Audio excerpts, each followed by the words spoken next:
Hot అంశాలపైన debate hot topic స్వాగతం. ప్రస్తుతం మనతో పాటు ఉన్నటువంటి అతిథుల్ని పరిచయం చేస్తాను. Ponaka Janardhan Reddy YSR Congress party legal cell head మనతో పాటు లైవ్లో జాయిన్ అవుతున్నారు. ముప్పాళ్ళ సుబ్బారావు బార్ కౌన్సిల్ సభ్యులు మనతో పాటు లైవ్లో జాయిన్ అవుతున్నారు. వివిఆర్ కృష్ణంరాజు రాజకీయ విశ్లేషకులు మనతో పాటు లైవ్లో జాయిన్ అవుతున్నారు. అట్లాగే సింగళూరు శాంతి ప్రసాద్ జనసేన లీగల్ సెల్ ప్రతినిధి, అలాగే అధికార ప్రతినిధి ప్రస్తుతం మనతో పాటు లైవ్లో జాయిన్ అవుతారు. రఘునాథ్ బాబు భారతీయ జనతా పార్టీ సీనియర్ నాయకులు, అలాగే టొబాకో బోర్డు చైర్మన్ మనతో పాటు లైవ్లో జాయిన్ అవుతారు. ప్రస్తుతం ఇవాల్టి నుండి న్యాయస్థానంలో ఒక రాజధాని ఉండాలా, 3 రాజధానులు ఉండాలా అన్నటువంటి అంశం మీదన వాదోపవాదాలు జరగబోతున్నాయి. గతంలో ప్రారంభమైనటువంటిది కాస్త కరోనా కారణంగా ఆగిపోవడంతో ఇప్పటిదాకా నిలిచిపోయింది. ఇప్పటికీ కేంద్ర ప్రభుత్వ అఫిడవిట్లు అయిపోయినాయి. రాష్ట్ర ప్రభుత్వం వైపు నుండి వాదనలు, అలాగే పిటిషనర్ల తరపు నుండి వాదనలు, సుమారు 400 వాదనలు వినిపించేటువంటి అవకాశం ఉంది. దానికి తోడుగా ప్రభుత్వం వైపు నుండి వాటన్నిటికీ కౌంటర్స్ ఉంటుంది. 3-4 నెలలు పట్టేటువంటి వ్యవహారం ఉంటుందా, లేక ఇంకా ముందుగానే అవుతుందా అనేది తేలాలి. అమరావతి రాజధానిగా ఉండాలా, 3 రాజధానులు అనేటువంటిది చట్టబద్ధంగా యాక్సెప్టెడా కాదా అన్నటువంటిది ఇక్కడ ప్రధానమైనటువంటి అంశం. దీని మీద కోర్టు తీర్పు ఆధారంగా ఆంధ్రప్రదేశ్ భవిష్యత్తు ఆధారపడింది. ఏం జరగబోతోంది ఈ అంశానికి సంబంధించినటువంటి చర్చ వివిధ పార్టీలకు సంబంధించి లీగల్ ఎక్స్పర్ట్స్తో పాటుగా పొలిటికల్ అనలిస్టులతో కూడా మాట్లాడదాం. ముందుగా కృష్ణరాజు గారు ఏమంటారు? సాయి గారు, ఇది అమరావతి సమస్య అనేది ఒక రావణాకాష్టంలా తగులుతూనే ఉంది. రైతుల ఆందోళనలు ఒకవైపు జరుగుతున్నాయి, మరోవైపు న్యాయస్థానాల్లో పోరాటాలు జరుగుతున్నాయి. ఇంకోవైపు రాజకీయ పార్టీలు ఏ పార్టీగా పార్టీ ఒక నిర్ణయం తీసుకొని వారికి అనుకూలంగా ప్రజల మద్దతును సమీకరించే విధంగా వాళ్ళు వ్యవహరిస్తున్నారు.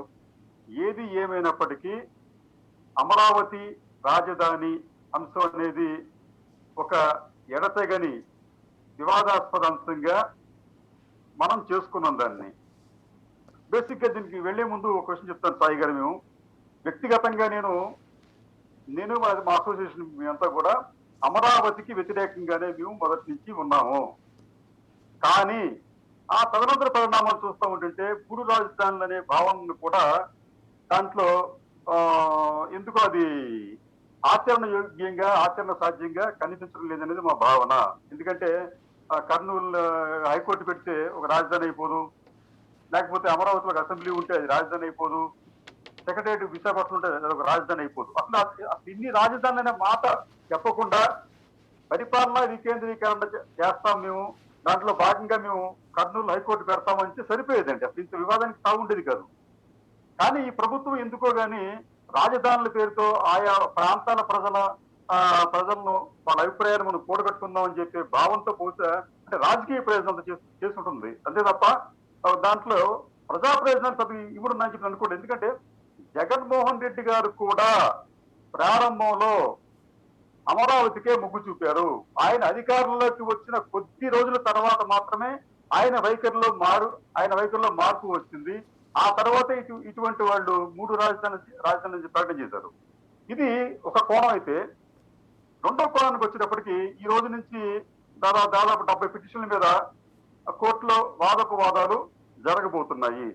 దీంట్లో ప్రధానంగా ఈ ప్రస్తావనకు వచ్చే అంశాలకు వచ్చేటప్పటికి రెండండి. ఒకటి ఏంటంటే, అసలు ఈ మన తెలుగుదేశం ప్రభుత్వం 97 జీవోతో అమరావతిని రాజధానిగా ప్రకటించింది కాబట్టి దానిని మార్పు చేసే అధికారం ఈ ప్రస్తుత జగన్మోహన్ రెడ్డి ప్రభుత్వానికి లేదు అన్నది ఒక అంశం అయితే, రెండో అంశం వచ్చేటప్పటికి అసలు దీనికి ఉన్న చట్టబద్ధత ఏంటి, అసలు ప్రభుత్వానికి ఇటువంటి అంశాలకు సంబంధించి పరిపాలనా పరమైన అంశాలకు సంబంధించి న్యాయస్థానాల్లో కేసులు పెట్టవచ్చు, అయితే నిలబడతాయా లేదా అనేది కూడా ఇక్కడ మీకు ఇప్పుడు మనకు సమీప భవిష్యత్తులో మనకి ఇవన్నీ కూడా రాబోతున్నాయి. మీకు ఇప్పటికీ కూడా మనకు మనకు అర్థం కాని విషయం ఏంటంటే, ఆంధ్రప్రదేశ్ రాజధాని ఏమిటి అని అంటే మనం అమరావతి అని చెప్పి మనం ఖచ్చితంగా చెప్పగలమా? ఒకవేళ చెప్పగలిగితే హైదరాబాద్ సంగతి ఏమిటి?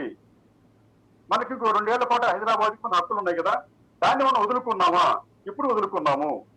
రెండోది, రాజధానికి సంబంధించి నిజంగా అమరావతిని మనం ప్రకటించి ఉంటే కేంద్ర గెజిట్ నోటిఫికేషన్ ఎక్కడుంది, ఎప్పుడు చేశారు అనేది ఇవన్నీ కూడా మనకి బయటికి రావాల్సిన అంశాలండి. ఒకవేళ మీరు అమరావతిని ప్రకటించుంటే హైదరాబాద్ మీరు మనం వదిలిపోయేట మనం భావించాల్సి వస్తుందా, ఆటోమేటిక్ అయిపోతుంది అది. రెండోది, మీకు ఈ మధ్యన ఈ సెంట్రల్ సంబంధించి సెంట్రల్ విస్టా ప్రాజెక్ట్ అని చెప్పి కేంద్ర ప్రభుత్వం చేపట్టినప్పుడు ఢిల్లీలో 86 ఎకరాల ప్రాంతంలో అక్కడ ఒక పార్లమెంట్ భవనాన్ని, అలాగే దేశ ప్రముఖులకు నివాస గృహాలను, అతిథి గృహాలను నిర్మించడానికి కేంద్రం ఒక నిర్ణయం తీసుకుంటే దానిని ఒక బిల్ ద్వారా ఒక వ్యక్తి ఢిల్లీ హైకోర్టులో సవాల్ చేస్తే ఢిల్లీ హైకోర్టు దాన్ని కొట్టివేసింది. సుప్రీంకోర్టు కూడా ఈ మధ్యన కొట్టివేసింది. వాళ్ళు ఇచ్చిన సారాంశం ఏంటంటే ఇది ప్రభుత్వ పాలనాపరమైన వ్యవహారం కాబట్టి దీంట్లో జోక్యం చేసుకునే ఆస్కారం కోర్టులకు ఉండదని చెప్పి వాళ్ళు పరోక్షంగా చెప్పారు. అంటే ఢిల్లీలో ఒక రాజధాని నిర్మాణానికి, కొన్ని భవనాల నిర్మాణానికి కేంద్రం ప్రయత్నిస్తే దానికి అక్కడ ఢిల్లీ హైకోర్టు, సుప్రీంకోర్టు కూడా మద్దతు ప్రకటించింది. వేరే మీకు విశాఖపట్నంలో మీకు ఒక అతిథి గృహ నిర్మాణానికో లేకపోతే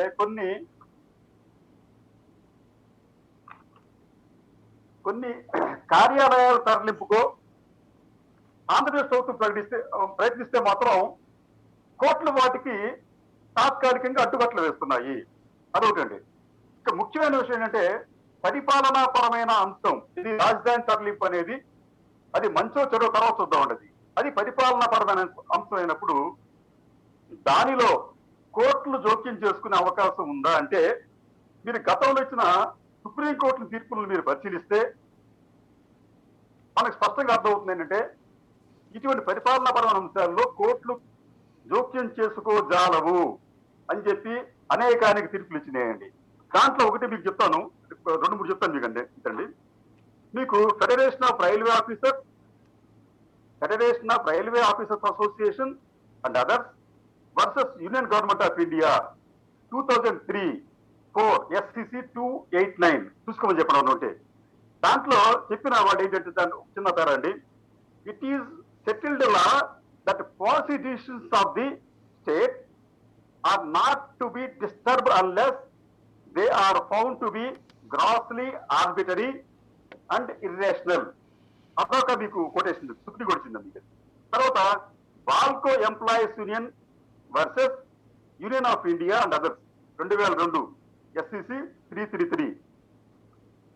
దీంట్లో 92 పేరాలు ఏం చెప్తారంటే, in a democracy it is the prerogative of each elected government in a democracy it is the prerogative of each elected government to follow its own policy. Often a change in the government may result in the shift in focus or change in the economic policies. Any such change may result, so you could be underlined చేద్దాం sir ఇది. Any such change may result in adversely affecting some vested interest. అంటే ప్రభుత్వాలు తన విధానాలు మార్చుకోవడం వల్ల కొంతమందికి ఇబ్బంది కలిగినప్పటికీ కూడా కోర్టులు జోక్యం చేసుకోగలవు. Unless any illegality is committed in the execution of the policy, a decision bringing about change cannot per se be interfered with by the court. ఇంకొక చిన్న చెప్తాను మీకు. State of Punjab versus Ram Lathia Bagga and others 1998 SCC 117 ఏం చెప్తుందంటే, when government forms its policy it is based on number of circumstances of facts. It is also based on expert opinion. It would be dangerous if court is asked to test the utility and beneficial effect of the policy or its appraisal based on facts set out in the affidavits. The court would dissuade itself from entering into this realm which belongs to the executive. అంటే executive అధికారాల్లో కోర్టులు జోక్యం చేసుకోవద్దు అని చెప్పి అనేకానికి ఇట్లా ఇంకా చాలా ఉన్నాయండి. ఇట్లా ఇది పరిపాలనాపరమైన వ్యవహారాల్లో కోర్టులు జోక్యం చేసుకోకూడదు అని చెప్పడానికి అనేక తీర్పులు ఉన్నాయి. బహుశా కొన్ని తీర్పులు భిన్నంగా చూడొచ్చు. ఏది ఏమైనప్పటికీ కూడా ఇది రాష్ట్ర ప్రభుత్వం తీసుకున్న నిర్ణయం సరైందా కాదా అనేది మనం పక్కన పెడితే కోర్టులు అంటే ఏది సరైన కదా రాజకీయ పరంగా నేను చెప్పేది. రాజకీయంగా కొంతమంది రుచించకపోవచ్చు, రాజకీయంగా కొంతమంది రుచించకపోవచ్చు, కానీ న్యాయ పరంగా చూస్తే కోర్టులు మాత్రం ఇటువంటి పరిపాలనా వ్యవహారాల్లో జోక్యం చేసుకోకూడదు అన్లెస్ ఇది ప్రజా ప్రయోజనాలకి ఇల్లీగాలిటీ ఉంటే తప్ప అనేది చాలా స్పష్టంగా మనం గమనించాలి. మూడోది, అసలు రాజధాని అమరావతిగా మనం పెట్టినప్పుడు ఆ రాజధాని ప్రాంత ప్రజల పూర్తి మద్దతు అమరావతికి ఉందా అంటే అది కూడా మా అందరికీ తెలిసిన నగ సత్యం ఏంటంటే అది కూడా లేదు. ఎందుకంటే అమరావతిని మొదటి నుంచి వ్యతిరేకించిన రైతాంగం మీకు ఆ ప్రాంతంలో మీకు ఉన్నారండి. అమరావతిని మొదటి నుంచి వ్యతిరేకించిన రైతాంగం ఒక ఉన్నారు అక్కడ. అమరావతి రైతులు తమ భూములు ఇవ్వకపోతే వారి రైతులను బెదిరించారు, వారి పంటలను కాల్చారనే వార్తలు అనేక మనకు వచ్చినాయండి. మీకు నందిగం సురేష్ ఒక మీకు ఉదాహరణ, తర్వాత ఎంపీ అయ్యారు మీకైనా. ఇంకోటి ఏంటంటే మీకు ముఖ్యమైన అంశం ఏంటంటే చాలాసార్లు చెప్పాను అక్కడది, అమరావతిలో అభివృద్ధి చేసిన ఫ్లాట్లు 64,709 ఉంటే చేశారండి. వీటిని రైతులు తమ పేరు రిజిస్టర్ చేసుకోవాలి. అప్పుడు మాత్రమే వారికి పెన్షన్ కావచ్చు, లేదా ఇతర ఫలితాలకు మాత్రం లభించవచ్చు. కానీ ఈ 64,709 ఫ్లాట్లలో 39,655 ఫ్లాట్లు మాత్రమే రైతులు తమ పేరు రిజిస్టర్ చేసుకున్నారు. ఇంకా 25,044 ఫ్లాట్లు రిజిస్టర్ చేయించుకోలేదు రైతులు. ఎందుకు చేయించుకోలేదు? ఎందుకంటే వారు చెప్పే కారణం ఏంటంటే ఇదే వస్తుందో రాదో అని చెప్పి భయంతో వారు ఇప్పుడు కాదండి, తెలుగుదేశం హయాంలో చేయించుకోలేదు వాళ్ళు. అంటే ఇక్కడ ఏం జరుగుతుంది, అమరావతి అనే కాన్సెప్ట్ కి స్థానిక ప్రజలు, స్థానిక రైతుల పూర్తి మద్దతు లేదు. దాన్ని చెప్పడానికి మీకు ఈ అభివృద్ధి చేసిన ఫ్లాట్లే మీకు ఉదాహరణ. ఈ రకంగా చూస్తా ఉంటే రేపు కోర్టులో బహుశా మరి ప్రజాప్రాయానికి ప్రజాప్రాయాన్ని పరిశీలిస్తాయా, లేకపోతే ఇట్లాగే ఇల్లీగాలిటీ చూస్తూ మనం వెయిట్ చేయాలి. సాయి గారు. రైట్. సుబ్బారావు గారు ఏమంటారు? ఒకటి సాయి గారు, కృష్ణరాజు గారు ఆయన అభిప్రాయం ప్రకారం ఆయన చెప్పారు. ఇక్కడ చాలా ముఖ్యమైనవి ఒక 4-5 పాయింట్లు ఉన్నాయి. ఒకటి, అసెంబ్లీలో ఈ యొక్క సిఆర్డిఏని రద్దు చేస్తూ ఈ చట్టాలని, బిల్లులను పాస్ చేశారు కదా, అది చెల్లుబాటు అవుతుందా లేదా, అది యాక్ట్ 27 and 28 of 2020 చెల్లుబాటు అవుతుందా లేదా అనేది ఒకటి. రీఆర్గనైజేషన్ చట్టం ప్రకారం, ఎందుకంటే 197లో చాలా స్పష్టంగా ఏం చెప్పారంటే ఇది లెజిస్లేటివ్ అసెంబ్లీకి పంపారు, లెజిస్లేటివ్ కౌన్సిల్కి. లెజిస్లేటివ్ కౌన్సిల్లో అక్కడ వాళ్ళు రిజెక్ట్ చేయటం కానీ, లేదా ఒక 3 నెలల పాటు అక్కడ వాళ్ళు పెట్టుకొని జాప్యం చేయటం కానీ, లేకపోతే ఏదైనా అమెండ్మెంట్ చేయటం కానీ లాంటివి చేస్తే అప్పుడు మళ్ళా రెండోసారి అసెంబ్లీలో తీర్మానం చేసి బిల్లు పాస్ చేసుకోవచ్చు. కానీ ఇక్కడ ఏంటంటే చాలా స్పష్టంగా వీళ్ళు select committee legislative council rules 143 ప్రకారము ఇది సెలెక్ట్ కమిటీకి పంపారు. కాబట్టి ఏదైతే 197లో ఆ 3 అంశాలు ఉన్నాయో ఆ 3 అంశాలు అమలు చేయకుండా వీళ్ళు అసెంబ్లీలో తీర్మానం చేసి యాక్ట్ చేశారు. కాబట్టి ఇది అసలు చెల్లుబాటు అవుతుందా లేదా అనేది ఒక ప్రశ్నార్థకమైన సమస్య. ఇది న్యాయస్థానం చాల్చవలసిందే. రెండోది, పునర్విభజన చట్టంలో సెక్షన్ 5(2) కానివ్వండి, 5(2) కానివ్వండి, 6లో కానివ్వండి, చాలా స్పష్టంగా ఏ న్యూ క్యాపిటల్ అని ఉంది, క్యాపిటల్స్ అని లేదు. కాబట్టి క్యాపిటల్ అని ఉంది కాబట్టి అది రీఆర్గనైజేషన్ యాక్ట్ చట్టసభన చేయాలా అవసరం లేదా, చేయకుండా వీళ్ళు క్యాపిటల్స్ అని మార్చుకొని 3 క్యాపిటల్గా పెట్టేటువంటి అవకాశం ఉందా లేదా అనేది ఒక క్వశ్చన్ ఇక్కడ. ఇంకోటి, అసెంబ్లీలో ఏకగ్రీవ తీర్మానం చేసిన తర్వాత ప్రతిపక్షం కానీ, ఆనాటి ప్రతిపక్షం కానీ, అధికార పక్షం కానీ ఏకగ్రీవంగా తీర్మానం చేసి క్యాపిటల్ పలానా చోట పెట్టాలని నిర్ధారించిన తర్వాత ఈ విధంగా రాజధానిని మార్చుకోవచ్చా? అలాగనే హైకోర్టుకు వచ్చేటప్పటికి, హైకోర్టు భారత రాజ్యాంగం అధికరణ 214 ప్రకారం దాని మీద పూర్తి హైకోర్టును నిర్ధారించే అధికారం సుప్రీంకోర్టు పరిశీలన చేస్తుంది. అలానే సెంట్రల్ గవర్నమెంట్ ఆమోదిస్తుంది, ప్రెసిడెంట్ ఆఫ్ ఇండియా గారు నోటిఫై చేస్తారు. ఇది ప్రాసెస్. కానీ రాష్ట్ర ప్రభుత్వానికి ప్రిన్సిపల్ హైకోర్టును బదిలీ చేసేటువంటి అధికారము ఉన్నదా లేదంటే లేదు చట్ట ప్రకారం. కాబట్టి అది చెల్లుబాటు అవుతుందా కాదా? కాబట్టి ఇక్కడ ఆల్రెడీ మనకి నోటిఫై చేశాడు పునర్విభజన చట్టంలో సెక్షన్ 31(2) ప్రకారము, 31 సబ్ క్లాస్ 2 ప్రకారము already president of India principal high court పలానా చోట పెట్టాలి అమరావతిలో అని చెప్పేసి నోటిఫై చేశారు. నోటిఫై చేసిన తర్వాత మాత్రమే ఇక్కడ హైకోర్టుని ఎస్టాబ్లిష్ చేశారనే విషయాన్ని మనం గుర్తుంచుకోవాలి. పునర్విభజన చట్టం ప్రకారం నోటిఫై అయిన తర్వాత మళ్ళా తిరిగి దాన్ని వేరే చోటకి షిఫ్ట్ చేయడం అనేది రాష్ట్ర ప్రభుత్వం చేతిలో ఉందా లేదంటే లేదు. కాబట్టి అది కూడా న్యాయస్థానం తేల్చవలసిన అవసరం ఉంది. ఇంకా ఇంకోటి, ఆల్రెడీ నోటిఫికేషన్ హైకోర్టు నోటిఫికేషన్ అయితే 26/12/2018 ఇచ్చారు సాయి గారు. దాన్ని బేస్ చేసుకుని హైకోర్టు ఇక్కడ ఎస్టాబ్లిష్ అయింది. ఇంకా ఇంకోటి ఏంటంటే ఇక్కడ అసలు సిఆర్డిఏ రద్దు, అసలు రైతులకి సిఆర్డిఏకి మధ్య అగ్రిమెంట్ జరిగింది. ఇక్కడ డెవలప్ చేస్తాము, మీకు రెసిడెన్షియల్ ప్లాట్స్ ఎన్ని ఇస్తామో లేకపోతే కమర్షియల్ ప్లాట్స్ ఎన్ని ఇస్తాము, ఎన్ని చదరపు గజాలు ఇస్తామని చెప్పేసి ఒక అగ్రిమెంట్ ఇరు వర్గాల మధ్య జరిగిన తర్వాత ఈ ఇరు వర్గాల మధ్య జరిగినటువంటి అంశాల్లో వన్ సైడ్ గా దీన్ని రద్దు చేసుకోవచ్చా, ఈ చట్టం అనుమతిస్తా ఉందా? చాలా క్లియర్ గా వన్ సైడ్ గా చేసుకోవడానికి లేదు. కాబట్టి ఇది కూడా న్యాయస్థానం తేల్చవలసిన అంశమే.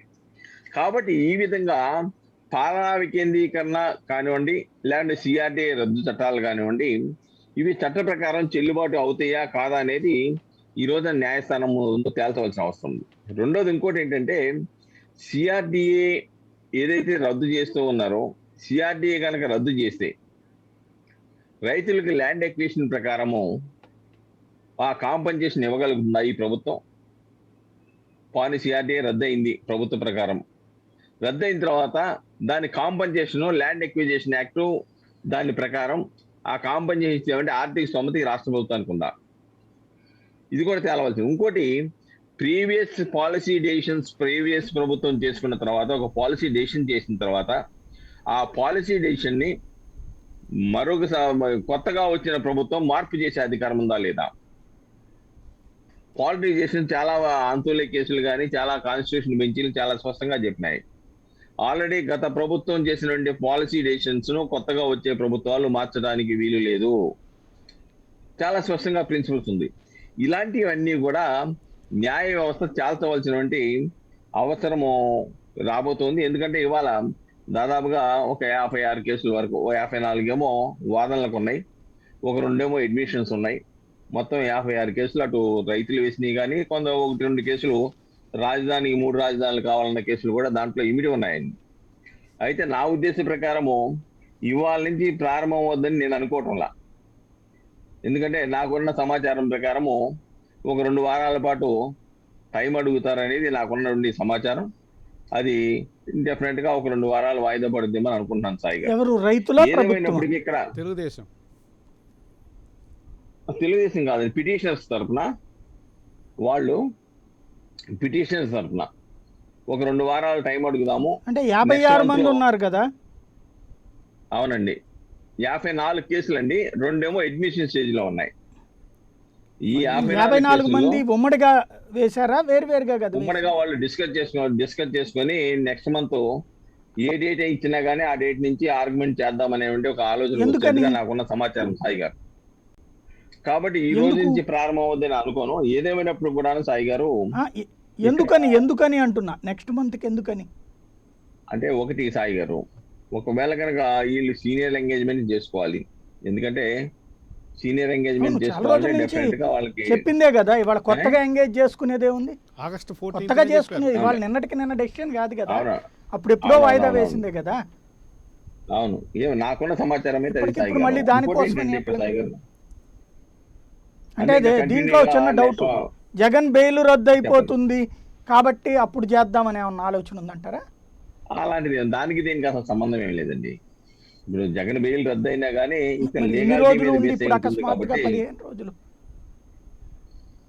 ఒక 2 వీక్స్ ఏదో అడుగుతామని అనుకున్నట్టుగా వాళ్ళందరూ మాట్లాడుకున్నట్టుగా నాకున్న సమాచారం సాయి గారు. ఇక్కడ ఒకటి సాయి గారు, ఇది అన్ని ఒక భాగం. ఆల్రెడీ అగ్రిమెంట్ చేసుకునేటప్పుడు మీకు 9 మున్సిపాలిటీలు, ఎడ్యుకేషన్ ఇన్స్టిట్యూషన్స్, అన్ని సంస్థలు ఇక్కడే పెడతామని చెప్పారు. దాన్ని బేస్ చేసుకుంటే 2 నగరాలు, 9 నగరాలు. అలాగనే 29,000 మంది ఇచ్చారు, 33,000 ఎకరాలు ఇచ్చారు. దీని మీద దాదాపుగా 10,000 కోట్ల రూపాయల వరకు ఈ అభివృద్ధికి సంబంధించి ఖర్చు చేసినట్టుగా తెలుస్తా ఉంది. దీంట్లో పునర్విభజన చట్టంలో సాయి గారు 94 సబ్ క్లాస్ 3 కింద రీఆర్గనైజేషన్ యాక్ట్ లో హైకోర్టు కానీ, అసెంబ్లీ కానీ, దాని సెక్రటేరియట్ కానీ, రాజ్భవన్ కానీ ఇలాంటివన్నీ కూడా నిర్మించడానికి ఫైనాన్షియల్ అసిస్టెన్స్ ఇవ్వవలసింది కేంద్ర ప్రభుత్వం. కాబట్టి కేంద్ర ప్రభుత్వం కూడా దాదాపుగా నాకున్న సమాచారం ప్రకారం 2500 కోట్లు ఎంతో ఇచ్చేట్టుగా తెలుస్తా ఉంది. కాబట్టి ఒక పక్కన కేంద్ర ప్రభుత్వం ఇచ్చే నిధులు, రెండోది రాష్ట్ర ప్రభుత్వం ఇచ్చే నిధులు కూడా అక్కడ ఖర్చు చేశారు. ఈ సొమ్ము అంతా ప్రజల సొమ్ము. కాబట్టి ఇంత సొమ్ము అక్కడ స్పెండ్ చేసిన తర్వాత ఏ విధంగా చేస్తారు ఒకటి. రెండోది ఇందాక కృష్ణరాజు గారు చెప్తూ విశాఖపట్నంలో స్టైల్ ఇచ్చారు అని చెప్పేసి, విశాఖపట్నంలో నిర్మాణాలు కట్టకుండా ఆపు చేశారు, ఆంధ్రప్రదేశ్ హైకోర్టు జోక్యం చేసుకుందని చెప్తా ఉన్నారు. ఇక్కడ ఒకటిసారిగా చాలా స్పష్టంగా ఈ యాక్ట్ 27, 28 ఏదైతే పాలనా వికేంద్రీకరణ అంటున్నారో, అలాగనే సిఆర్డిఏ అంటున్నారో, ఈ 2 చట్టాలు ఏవైతే చేశారో ఈ రెండింటి మీద స్టే ఇస్తూ యథాతథ పరిస్థితి కొనసాగించండి అని చెప్పారు. యథాతథ పరిస్థితి అంటే రాజధాని ఇప్పుడు ఏ పరిస్థితిలో ఉందో ఆ పరిస్థితిలో ఉంచమని. ప్రభుత్వం ఏం చేస్తా ఉంది, కొన్ని కార్యాలయాలని మేము విశాఖపట్నం తరలిస్తున్నాము, అక్కడ నిర్మాణాలు చేపడతామని చెప్పారు. ఇది పార్ట్ అండ్ పార్సల్ క్యాపిటల్లోది కాబట్టి ఆ విధంగా చేయడానికి వీల్లేదన్నప్పుడు ఆల్రెడీ స్టేటస్ కో ఆర్డర్ ఉంది కాబట్టి దాన్ని కూడా ఆ నిర్మాణాలు చేయొద్దు, ప్రభుత్వ ఖర్చు చేయొద్దు, ఏమి ఇక్కడ ఆఫీసులు బదిలీ చేయొద్దు అని చెప్పారు. దాని మీద కూడా పిటిషన్లు పడ్డాయి. కాబట్టి ఇది మనం ఆ దృష్టిలో చూడాలి. ఇంకోటి ఏంటంటే సాయి గారు, ఇక్కడ చాలా స్పష్టంగా అనేకమైన తీర్పులు రాజుగారు చెప్పినట్టుగా ఆ యొక్క ఫ్యాక్ట్స్ ఈ కేసులకైతే, ఈ రాజధాని కేసులకైతే అప్లై అవ్వడానికి అవకాశం లేదు. ఎంచేతంటే ఇక్కడ ల్యాండ్ ఎక్విజిషన్ ద్వారా ఇవ్వాల ఇల్లు భూములు, ల్యాండ్ పూలింగ్ ద్వారా ఇచ్చారు. అసెంబ్లీలో తీర్మానం చేసిన తర్వాత ప్రజలను ఒప్పించి మీకు డెవలప్ చేస్తాము, మీ యొక్క ప్లాట్స్ కి, కమర్షియల్ ప్లాట్స్ కి రేట్లు పెరుగుతాయి చెప్పారు. కాబట్టి ఫెసిలిటీస్ ఇస్తామని చెప్పినప్పుడు ఆ కండిషన్స్ వైలేట్ చేసినప్పుడు డెఫినెట్ గా ఇది రాజ్యాంగ పరిధిలోకి వస్తుంది. ఇది గవర్నమెంట్ పాలసీ డెసిషన్ అయితే కాదు, ఇది రాజ్యాంగ విరుద్ధమైనటువంటి నిర్ణయంగా దీన్ని భావించేసి న్యాయస్థానం నిర్ధారించవలసిన అవసరం ఉంది. సాయి గారు రైట్. రఘునాథ్ బాబు గారు ఏమంటారు? ఇప్పుడు ఈరోజు హైకోర్టులో డిస్కషన్ ఉంది, అదే ఆర్గ్యుమెంట్స్ ఉన్నాయి. అవన్నీ చాలా టెక్నికల్ గా లోతుగా రాజధాని ప్రకారం వెళ్తే అంత వాటి గురించి మాట్లాడే అంత కెపాసిటీ నాకు లేదు. నేను జనరల్ కామన్ సెన్స్ లాజిక్ తో చెప్తాను. అసలు దేశంలో చాలా రాష్ట్రాల్లో రాజధాని ఒక చోట, హైకోర్టు ఒక చోట ఉన్నాయి. మధ్యప్రదేశ్లో జబల్పూర్ లో ఉంది, త్రివేంద్రంలో, ఎర్నాకుళంలో ఉంది, యూపీలో అలహాబాద్ లో ఉంది. అంతవరకు చాలా చోట్ల ఉన్నాయి ఇంకా కూడా చూసుకుంటే. కానీ విచిత్రంగా ఒక ఆంధ్ర ఆటిని హైకోర్టు అక్కడ ఉందంటారు, కానీ అది న్యాయ రాజధాని, సెకండ్ రాజధాని అని కూడా ఎవరు అనరు. కానీ చాలా విచిత్రంగా ఇక్కడ మాత్రం దీన్ని 3 రాజధానులు అని ఒక కొత్త మాట, కొత్త కాన్సెప్ట్ కూడా పట్టుకొచ్చారు. ఒకటి అంటే జగన్మోహన్ రెడ్డి గారు అసెంబ్లీలో చెప్పారు, ఆయన ఒప్పుకున్నారు. ఆయన 35,000 ఎకరాలు కూడా కావాలి అని అన్నారు. నేను ఇక్కడ ఇల్లు కట్టుకుంటున్నా, నువ్వు కట్టుకుంటున్నావా అని ఎదురు క్వశ్చన్ చేశారు అప్పుడు చంద్రబాబు నాయుడు గారిని. అటువంటి ఆయన వచ్చినా కూడా కొన్ని నెలల పాటు దీని గురించి ఏమీ డిస్కషన్ లేదు. కానీ ఆల్ ఆఫ్ ఎ సడన్ ఆ తర్వాత ఈ మార్పు గురించి ఆలోచించారు. ఏదో ఒక అల్టీరియర్ మోటివ్ ఉండే ఉంటుంది. ఎందుకు అంత పెద్ద డెసిషన్ తీసుకోవటానికి అంటే బహుశా ఇదంతా చంద్రబాబు వస్తుంది క్రెడిట్ అని ఆయన అనుకుంటున్నారు, ఏమో తెలియదు. సరే ఏదేమైనా ఇవాళ చంద్రబాబు నాయుడు గారు చాలా విజన్ అనంటే, ఇల్యూషన్ అనంటే ఆయన చాలా యాంబిషియస్ ప్లాన్, ఐకానిక్ బ్రిడ్జ్లు, ఐకానిక్ టవర్స్ దేశంలోనే ఎక్కడా లేని అన్ని ఇక్కడ పెట్టాలని చూశారు. దానికి ఫండ్స్ ఎలాగనే దానికి కూడా అప్పుడు చెప్పకపోయిన తర్వాత చెప్పారు, ఇది సెల్ఫ్ ఫైనాన్స్ ప్రాజెక్టు, దీనిలో ఉన్న భూముల్లో ఈ అమ్మితేనే ఆ డబ్బులతోనే ఇవన్నీ పెట్టేయగలం అని కొంత మొదలు కూడా పెట్టారు అమ్మటానికి. సరే, ఇప్పుడు నా పాయింట్ ఏంటంటే ఆయన ఉండుంటే ఎలా అయ్యేది, లేకపోతే తర్వాత ఏంటో అనేది పక్కన పెట్టి వాళ్ళు అక్కడ ఆల్రెడీ అసెంబ్లీ ఉంది, హైకోర్టు ఉంది, ఆ సెక్రటేరియట్ ఉంది. ఈ సెక్రటేరియట్ మీద పైన 2 అంతస్తులు వేసుకుంటే పూర్తిగా సెక్రటేరియట్ సరిపోతుంది. అదే ఆ డిపార్ట్మెంట్స్ అన్నిటికీ బురుగులు రామకృష్ణ భవన్ లాగా 2 బిల్డింగ్లు కట్టుకుంటే నిజంగా చేస్తే 1000 కోట్లతో దాన్ని పూర్తి ఫంక్షనల్ చేయొచ్చు. అంటే రైతులకి ఇచ్చిన ఆ 8 నెలల రోడ్లు లేకపోతే ఇంకేయో అవన్నీ వాళ్ళ ఈయన చేయలేకపోవచ్చు, డబ్బు సరిపోకపోవచ్చు. కానీ నేను చెప్పింది చాలా తేలిగ్గా చేయొచ్చు. కానీ ఆయన కావాలని వాళ్ళ మారుస్తున్నారు. సరే 3 రాజధానులు టెక్నికల్ గా అనేటప్పుడు ఒక అసెంబ్లీ తీసుకెళ్లి వైజాగ్ పెట్టుకో, అదే హైకోర్టు తీసుకెళ్లి కర్నూలుకి ఇవ్వండి, అది బీజేపీ కూడా, మేము కూడా అదే కోరుకుంటున్నాం. ఆ రకంగా చేసి కనీసం ఎగ్జిక్యూటివ్ ఇది ఇక్కడ ఉంటే కూడా ఇంత ఆందోళన ఉండేది కాదు కదా. అప్పుడు నువ్వు కూడా 3 ప్రాంతాలకి 3 న్యాయాలు చేశాను అనొచ్చు కదా. కానీ అలా కాకుండా దీన్ని తీసుకెళ్ళి మొత్తం సెక్రటరీ అంటే 80% ఆఫ్ ద టోటల్ ఇది దాన్ని తీసుకొచ్చి అదొక ముక్క, 10% రెండో. కాబట్టి దీన్ని తీసుకెళ్ళి అన్నప్పుడు అది 3 కాదు, అది రాజధాని మార్పే.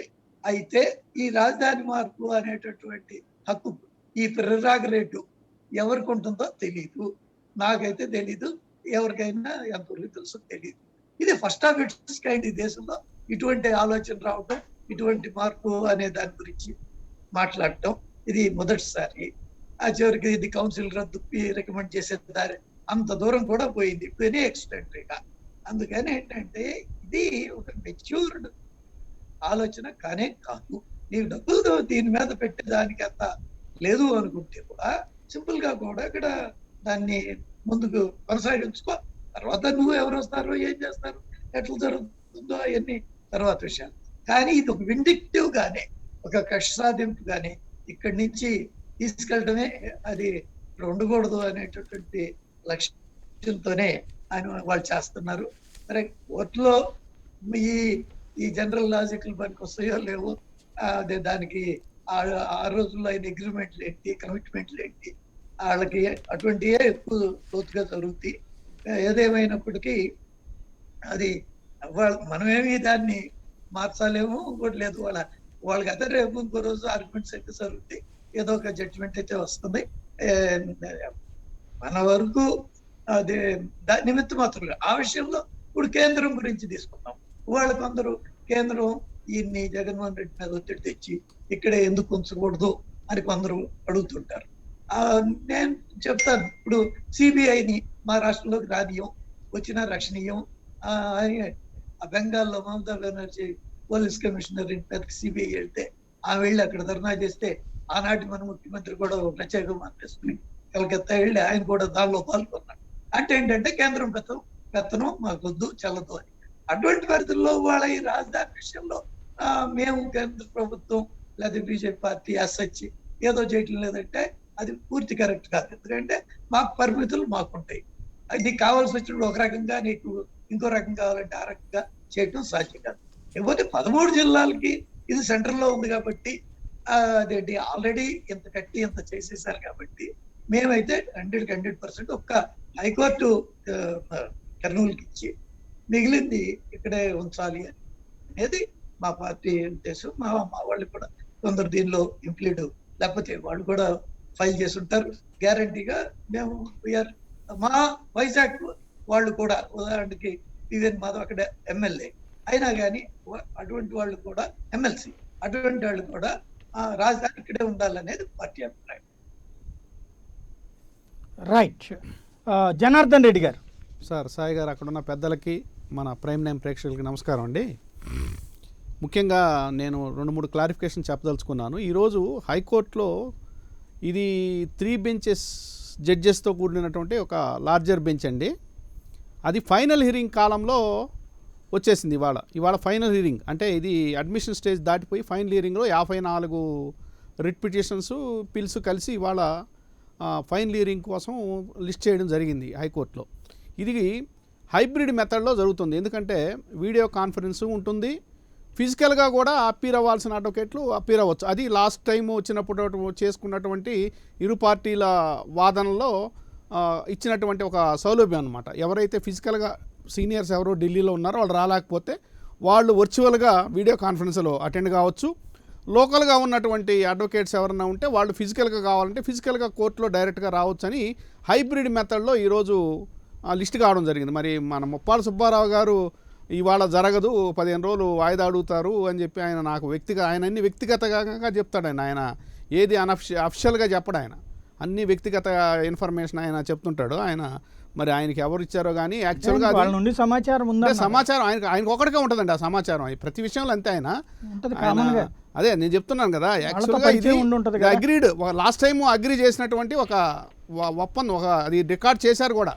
ఆ రోజు ఎందుకు పోస్ట్పోన్ చేశారంటే ఇలా మాకు ఫిజికల్గా రావడం ఇబ్బంది, తర్వాత వర్చువల్గా అయితే వీలవద్దంటే దాన్ని కన్సిడర్ చేస్తూ 3 బెంచెస్ ఇదే ధర్మాసనం లాస్ట్ టైము హైబ్రిడ్ మెథడ్లో ఇందాము, ఎవరైతే ఫిజికల్గా రాగలరో రండి, ఎవరైతే వర్చువల్గా వీడియో కాన్ఫరెన్స్ రావాలంటే ఢిల్లీ నుంచి అటెండ్ కామని చెప్పి కన్వీనియంట్గా ఒక డేట్ ఫిక్స్ చేశారు. దాన్ని మళ్ళీ ఇప్పుడు మేము వాయిదా అడుగుతున్నామని నాకు ఇన్ఫర్మేషన్ ఉందంటే అది ఎంతవరకు ధర్మాసనం అంగీకరిస్తుంది అనేది అది చూడాల్సిన విషయం అండి. అది యాక్చువల్గా అయితే నాకు తెలిసి ఇది ఫైనల్ హీరింగ్లో ఉంది. ఫైనల్ హీరింగ్ అనేది అది చాలా కేసులకి ఇంపార్టెన్స్ ఉండబట్టే ఫైనల్ హీరింగ్లోకి వచ్చింది అది. సో కాబట్టి అది ఫైనల్ హీరింగ్లో ఈరోజు ఖచ్చితంగా ఎవరైతే వీలుందో 54 పిటిషన్లు ఎవరు రెడీగా ఉంటే వాళ్ళ వాదనలు వింటారు. మీరు అన్నట్టు అది ఈ రోజుతో ముగిసేది కాదు. ఇది కొంత 10 రోజులు పట్టచ్చు, 15 రోజులు ఈ 54 పిటిషన్స్, ఇంకో 2 అడ్మిషన్లో కూడా ఉన్నాయి. ఇవన్నీ కూడా వినాల్సిన అవసరం ధర్మాసనానికి ఉంది. ఇది చాలా రోజులు అంటే గత సంవత్సరం నుంచి ఈ కరోనా కారణంగానూ ఇతరితర కారణాల వల్ల అది పోస్ట్పోన్ అవుతూ వస్తుంది. కాబట్టి ఈరోజు అది ఫైనల్ హీరింగ్ అని ఉంది కాబట్టి ఖచ్చితంగా ఆర్గ్యుమెంట్స్ స్టార్ట్ అవుతాయి. దాంట్లో రెండో సందేహం లేదు. ఎవరైనా ఈ 54 మందిలో ఎవరు రెడీగా ఉంటే వాళ్ళు తినేదానికి మాత్రం ధర్మాసనం ఫిక్స్ అయింది. లాస్ట్ టైం అది జరిగినటువంటి వాదనలో ఇచ్చినటువంటి ఒక ఒప్పందం అది ఆల్రెడీ రికార్డ్ చేశారు. ఈరోజు 15 రోజులు అడిగేస్తామంటే ఇచ్చేస్తారంటే అది భావ్యం కాదు. ఎందుకంటే స్టేట్ కూడా చాలా ఇబ్బందులు ఫేస్ చేస్తుంది. జడ్జి గారు చూస్తారు కదా. అదే చెప్తున్నా, ధర్మాసనం ఖచ్చితంగా దాని మీద గవర్నమెంట్ కూడా ప్రభుత్వం కూడా దాని మీద రెడీగా ఉన్నాం మేము ఇలా పోస్ట్పోన్ చేస్తా అంటే. దీనికి ఏంటంటే ఒక ఫైనల్ హియరింగ్లో పడ్డాక రెడీగా ఉంటేనే ఫైనల్ హియరింగ్ వేస్తారు. సో 54 మంది ఒక మూకమ్ముడిగా పోరండి. ఎందుకంటే దీంట్లో ఇంప్లీడ్ పిటిషన్స్ ఉన్నారు. రాజధానులు ఏదైతే ఈ AP decentralisation and inclusive development reasons అని చెప్పి ఆల్ రీజన్స్ అని యాక్ట్ 2020 ఏదైతే ఉందో అది మేము సమర్థిస్తున్నామని పడ్డ పిటిషన్లు కూడా ఉన్నాయి. వాళ్ళైనా మేము మా వాదనలు వినండి అని అడగొచ్చు. దాంట్లో అట్లా అందరూ ఒక దాటిన వచ్చేటువంటి అవస్థ అయితే లేదు నాకు తెలిసి. సో ధర్మాసనం ఈరోజు ఖచ్చితంగా నాకు తెలిసి వాదనలు స్టార్ట్ అవుతాయండి. తర్వాత ఈ మన పెద్దలు లక్ష్మణరాజు గారు కానీ వీళ్ళంతా 3 రాజధాని కానీ ఎక్కడ చట్టంలో 3 రాజధాని అని ఏం లేదండి. అక్కడ ఉండేది ఏంటంటే డీసెంట్రలైజేషన్, 3 ప్రాంతాలకి డీసెంట్రలైజేషన్ గురించి దీని మీద ఒక చట్టం తీసుకురావడం జరిగింది. దాంట్లో ఇంకో చట్టం ఏంటంటే ఈ సిఆర్డీఏ యాక్ట్ని రిపీల్ చేశారు. సో ఈ రెండింటి మీద కూడా ఈ 2 చట్టాల మీద ఏమైందంటే ఆల్రెడీ యాక్ట్లు అయిపోయినాయి, గవర్నర్ దగ్గర అసెంట్ అయిపోయింది. యాక్ట్లు అయిపోయిన తర్వాత దానికి ముందే హైపవర్ కమిటీ మీద, తర్వాత బోస్టన్ కమిటీ మీద ఇలా రిట్లు పడుతూ వచ్చి ఈ రోజుకి 56 పిటిషన్స్ అయినాయండి. ఈ రోజుకి 56 పిటిషన్స్ మీద హైకోర్టులో వాదనలకు వస్తున్నాయి. ఎప్పుడైతే ఈ డీసెంట్రలైజేషన్ అనేది ఒక కాన్సెప్ట్ వచ్చిందో అది వ్యక్తిగత నిర్ణయంగా ఉండదండి. ఆ ప్రభుత్వంలో క్యాబినెట్ డిసిషను, తర్వాత ఎక్స్పర్ట్ కమిటీ ఇచ్చినటువంటి ఒక నివేదిక ఆధారంగా జరిగినటువంటిది. ఇది మన ఆంధ్రప్రదేశ్ భౌగోళిక పరిస్థితి, అదే ఒక తెలంగాణలో ఉన్నటువంటి భౌగోళిక పరిస్థితికి ఎలా సెంట్రల్గా హైదరాబాద్ ఉందో ఇలా లేని పరిస్థితి మన ఆంధ్రప్రదేశ్కి. ఎక్కడైతే శ్రీకాకుళము, ఎక్కడైతే కర్నూలు, ఏదైతే ఈ లోకల్ ఏరియాల్లో ఉన్నటువంటి భౌగోళిక డిస్టెన్స్ని వీటిలన్నింటినీ బేరీ చేసుకొని ఈ డీసెంట్రలైజేషను తర్వాత వచ్చి ఈ రాజధాని అనేది కేవలం శాసనాలు చేసేదాన్నే రాజధాని అంటారండి. అది ఇప్పుడు అమరావతిలోనే ఉంచున్నారు. ఇప్పుడు మన పెద్దలు రఘురామ్ ఆయన అన్నట్టుగా రఘురామరాజు గారు అన్నట్టుగా ఇక్కడే ఉంటే పోద్ది కదా సెక్రటరియట్ అని. అంటే యాక్చువల్గా ఈరోజు ఏ దేశంలో పోయినా కానీ శాసన రాజధానినే రాజధాని అంటారండి. శాసనాలు చేసేదాన్నే రాజధాని అంటారు. అంతేగాని ఎగ్జిక్యూటివ్ ఎవరైతే ఈ సెక్రటరియట్ ఆఫీసులు వాటిని రాజధాని అనరండి. శాసనంగా ఏదైతే ఉంటుందో అదే రాజధాని అంటారు. కొత్త అర్థం చెబుతున్నారు లేదండి. శాసనం నేను చూశాను. నేను కర్ణాటకలో రెండవ చోట ఉండొచ్చండి, రకరకాలు ఉండొచ్చు. నేను కాదు, మహారాష్ట్రలో రెండో చోట శాసనసభ సమావేశాలు జరుగుతాయి. అది వాళ్ళ పిలవరు కదా, కన్వీనియంట్. అదేవిధంగా ఇప్పుడు జమ్మూ కాశ్మీర్లో అయితే అటు 6 ఇప్పుడు అదే కన్వీనియంట్ గా మారుస్తున్నారు మీరు. కానీ కాదు శాసనాలు ఎక్కడ చేస్తారో ఇంకోటి 3 రాజధానులు అని మూడు రాజధానులు అనేది ఎక్కడ చట్టంలో లేదు, చట్టంలో లేదు. జగన్మోహన్ రెడ్డి గారు ప్రకటించారు తన నోటితో, అంటే ఆయన చట్ట విరుద్ధంగా ప్రకటించారు. చట్టంలో లేదండి, చట్టంలో లేదు. ఆడు ఉండేది డీసెంట్రలైజేషన్ మాత్రమే ఉంది. దాంట్లో ఏముంది, జ్యుడిషియల్ రాజధాని కూడా హైకోర్టును కూడా పంపించేదానికి స్టెప్స్ తీసుకోవాలని ఉంది, కానీ స్టేట్ గవర్నమెంట్ పంపించలేదండి. దానికి సుప్రీంకోర్టు కన్సెంట్ కావాలి, ప్లస్ ప్రెసిడెంట్. బేసిక్ గా మీరు అన్నట్టుగానే మంచిగా పరిపాలన వికేంద్రీకరణ, సాధారణంగా పాలన అనేది అందరికీ అందుబాటులో ఉండాలి. శాసనసభ ఒక్క మాట శాసనసభ అనేది ఎక్కడ కూర్చుని చర్చించిన జనానికి నష్టం లేదు, లైవ్ లో వస్తుంటది కాబట్టి. కానీ పరిపాలన అందరికీ అందుబాటులో ఉండాలి కాబట్టి సెక్రటేరియట్ ఏదో ఇక్కడ ఉంచొచ్చు కదా. సెక్రటరీ అది ఇంకొక వర్గం అంటారు, సెక్రటరీ మాకు రావచ్చు కదా. ఇప్పుడు ఏది ముఖ్యమా ఏది అనేది అనేది వర్గం కాదు, సాధారణంగా ప్రభుత్వం అనేటువంటిది అందరికీ జంక్షన్ పాయింట్ అమరావతి అనేటువంటిది.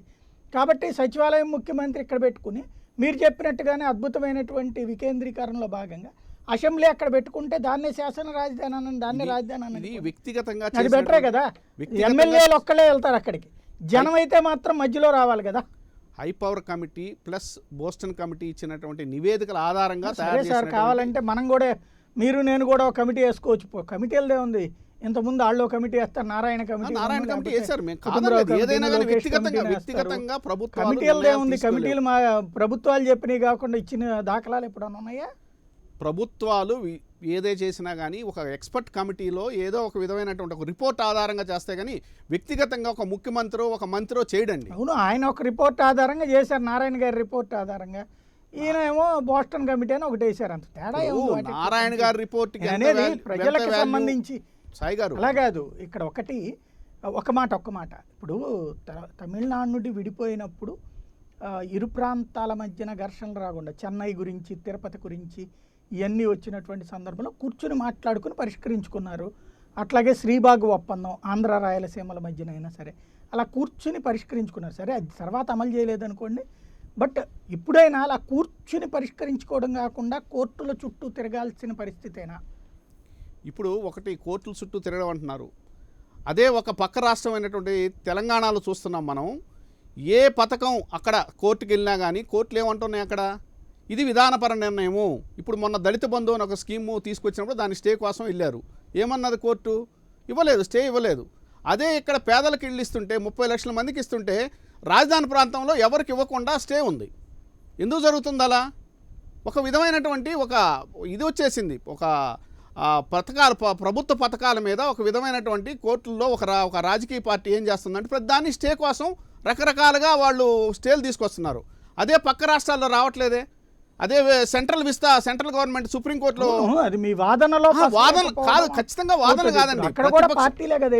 ప్రతిపక్ష పార్టీ చేసేటటువంటి ఒక దుర్మార్గమైన చర్యల వల్ల ఈ విధంగా ఒక ప్రతిదాన్ని ఒక టెక్నికల్ పాయింట్ తీసుకొని అక్కడ స్టేలు తీసుకోవడానికి ప్రయత్నిస్తుంది, కానీ పరిపాలనకి సహకరించట్లే.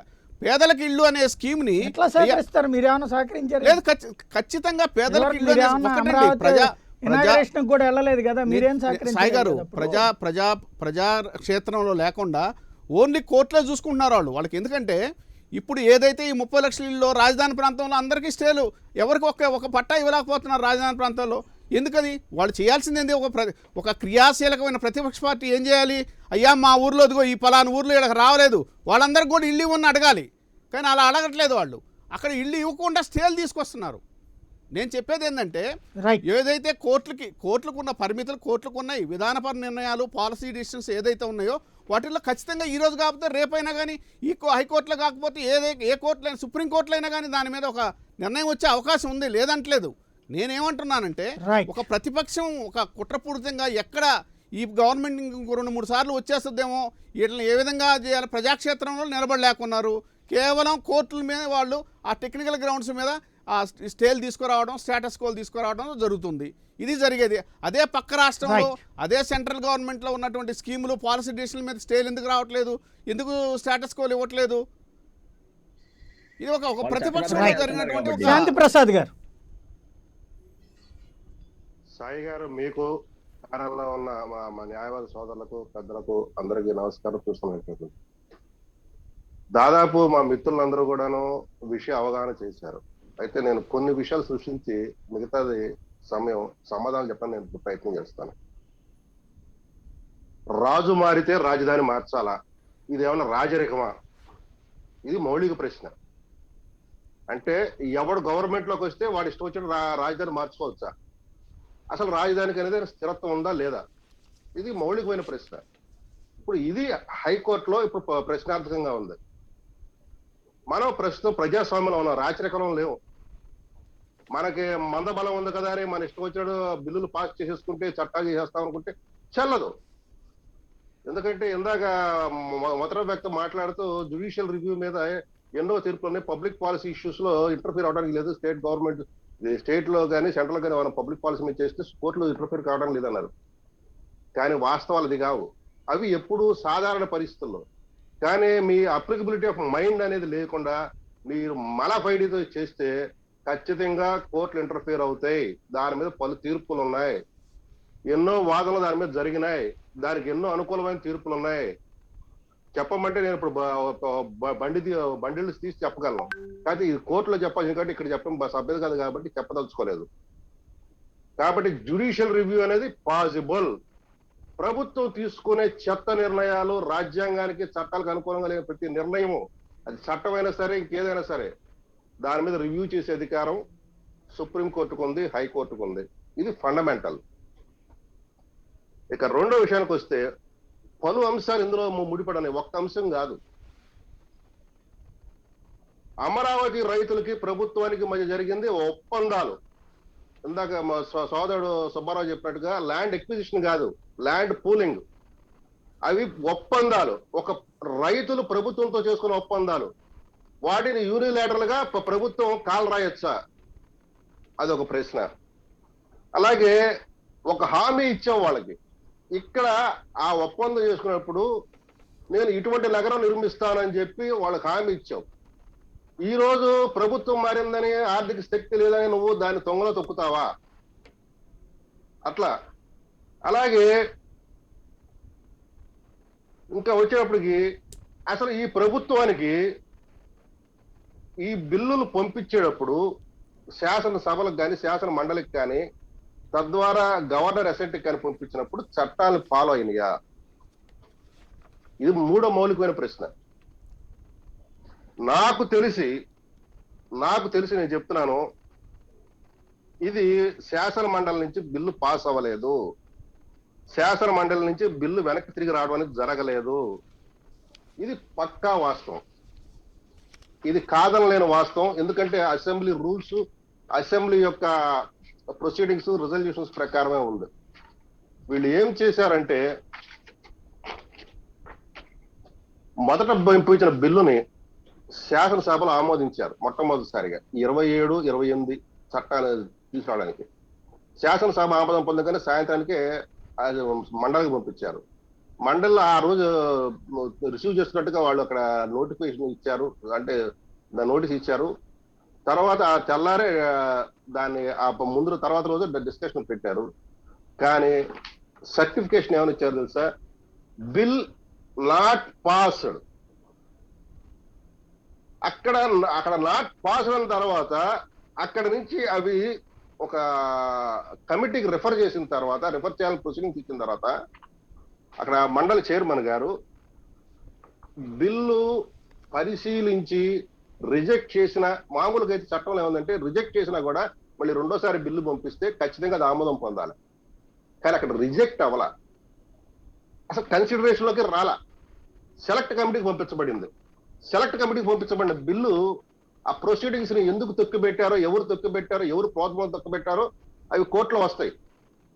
ఆ వ్యక్తులు ఎందుకు ఆ రకంగా చేశారని కూడా వాళ్ళ ప్రవర్తన కూడా వస్తుంది ఆ శాసన మండలి యొక్క సెక్రటరీది. రెండోసారి ఏం చేశారు వీళ్ళు? ఆ బిల్లులు రిజెక్ట్ చేయబడి అని చెప్పేసి మళ్ళీ ప్రవేశపెట్టారు, బిల్లులు ఆమోదం పొందినారు. ఫండమెంటల్ ఇక్కడే ప్రశ్న వస్తుంది. శాసన మండలి లేని చోట శాసనసభ స్పీకర్ గారి ఒక సంతకం సరిపోదు సర్టిఫికేషన్ మీద బిల్లు పాస్ అయినట్లు చూపించుకోవడానికి గవర్నర్ దగ్గరికి వెళ్లే ముందు. కానీ శాసన మండలి ఉన్న చోట ఇద్దరు సర్టిఫికేషన్ కావాలా, ఇద్దరు సిగ్నేచర్స్ కావాలా. మీరు 27, 28 పంపించిన ఆ బిల్లులకి సంబంధించి శాసన మండలి స్పీకర్ గారి చైర్మన్ గారి సంతకం ఉందా సర్టిఫికేషన్ మీద? కేవలం శాసనసభ స్పీకర్ గారి సంతకం మాత్రమే ఉంది. అది వ్యాలిడ్ సర్టిఫికేషన్ అవుతుందా? చట్టం ఏం చెబుతుంది? రూల్స్ ఏం చెప్తున్నాయి? అది ఉల్లంఘన కాదా? కాబట్టి జ్యుడిషియల్ రివ్యూ అనేది కూడా ఇక్కడ జరుగుతుంది. ఇకపోతే ఇది టెక్నికల్ ఇష్యూస్. ఇక మిగతా విషయాలు ఆల్రెడీ మన వాళ్ళు చెప్పారు. మొట్టమొదటిగా ఇది 91 వాయిద్యాలు పడినాయి. వాటి నుంచి చాలా వరకు స్క్రూటినైజ్ చేసుకుంటూ వచ్చారు. 54 మిగిలిన ఇప్పుడు 2 ఎడిషన్ స్టేజ్లో ఉన్నాయి. అయితే వాదనలు జరుగుతుంది. నేను కూడా, ఎందుకంటే నేను మొదటి రోజు నుంచి నేను ఫాలో అవుతున్నా. ఎందుకంటే I'm one of the party కాబట్టి, ఆన్ బిహాఫ్ ఆఫ్ జనసేన. మొదటి రోజు నుంచి చివరి వరకు ఆర్గ్యుమెంట్స్ ఉన్నా. నేను 3/11 ఆర్గ్యుమెంట్ స్టార్ట్ అయింది 2020లో. 14వ తారీఖు నాడు, ఆ నెక్స్ట్ మంత్ నాడు కంక్లూడ్ అయింది. అక్కడి నుంచి మళ్ళీ తర్వాత జరగల. మధ్యలో ఒకసారి మళ్ళీ ప్రొసీడింగ్స్ తీసుకున్నారు కానీ హైకోర్టు వారు, ఇది నూతన సీజే గారు వచ్చిన తర్వాత. అయితే టెంటేటివ్ గా డేట్ అడిగారు. కరోనా మూడో వేవ్ ఉందన్న ఉద్దేశంలో అడిగారు. దాని మీద ఇప్పటి వరకు వాయిదాలు పడుతూ వచ్చినాయి. ఇవాళ కూడా మరి సుబ్బారావు చెప్తున్నాడు తనకు నాలెడ్జ్ ఉందని. నేనైతే రెడీగా కూర్చున్నాను హైకోర్టు మళ్ళీ వినటానికి. నాకు తెలిసి ఖచ్చితంగా 3 నెలలు మాక్సిమం టైంలో సరిపోతుంది వాదనలు వినటానికి, తీర్పు రావడానికి కూడా. ఎందుకంటే Right. పిటిషన్స్ సంఖ్య మంచి తగ్గిపోయింది. పాయింట్. ఇక్కడ చిన్న విషయాలు, చిన్న ఓవరాల్ గా క్లారిటీ ఇప్పుడు చెప్పండి.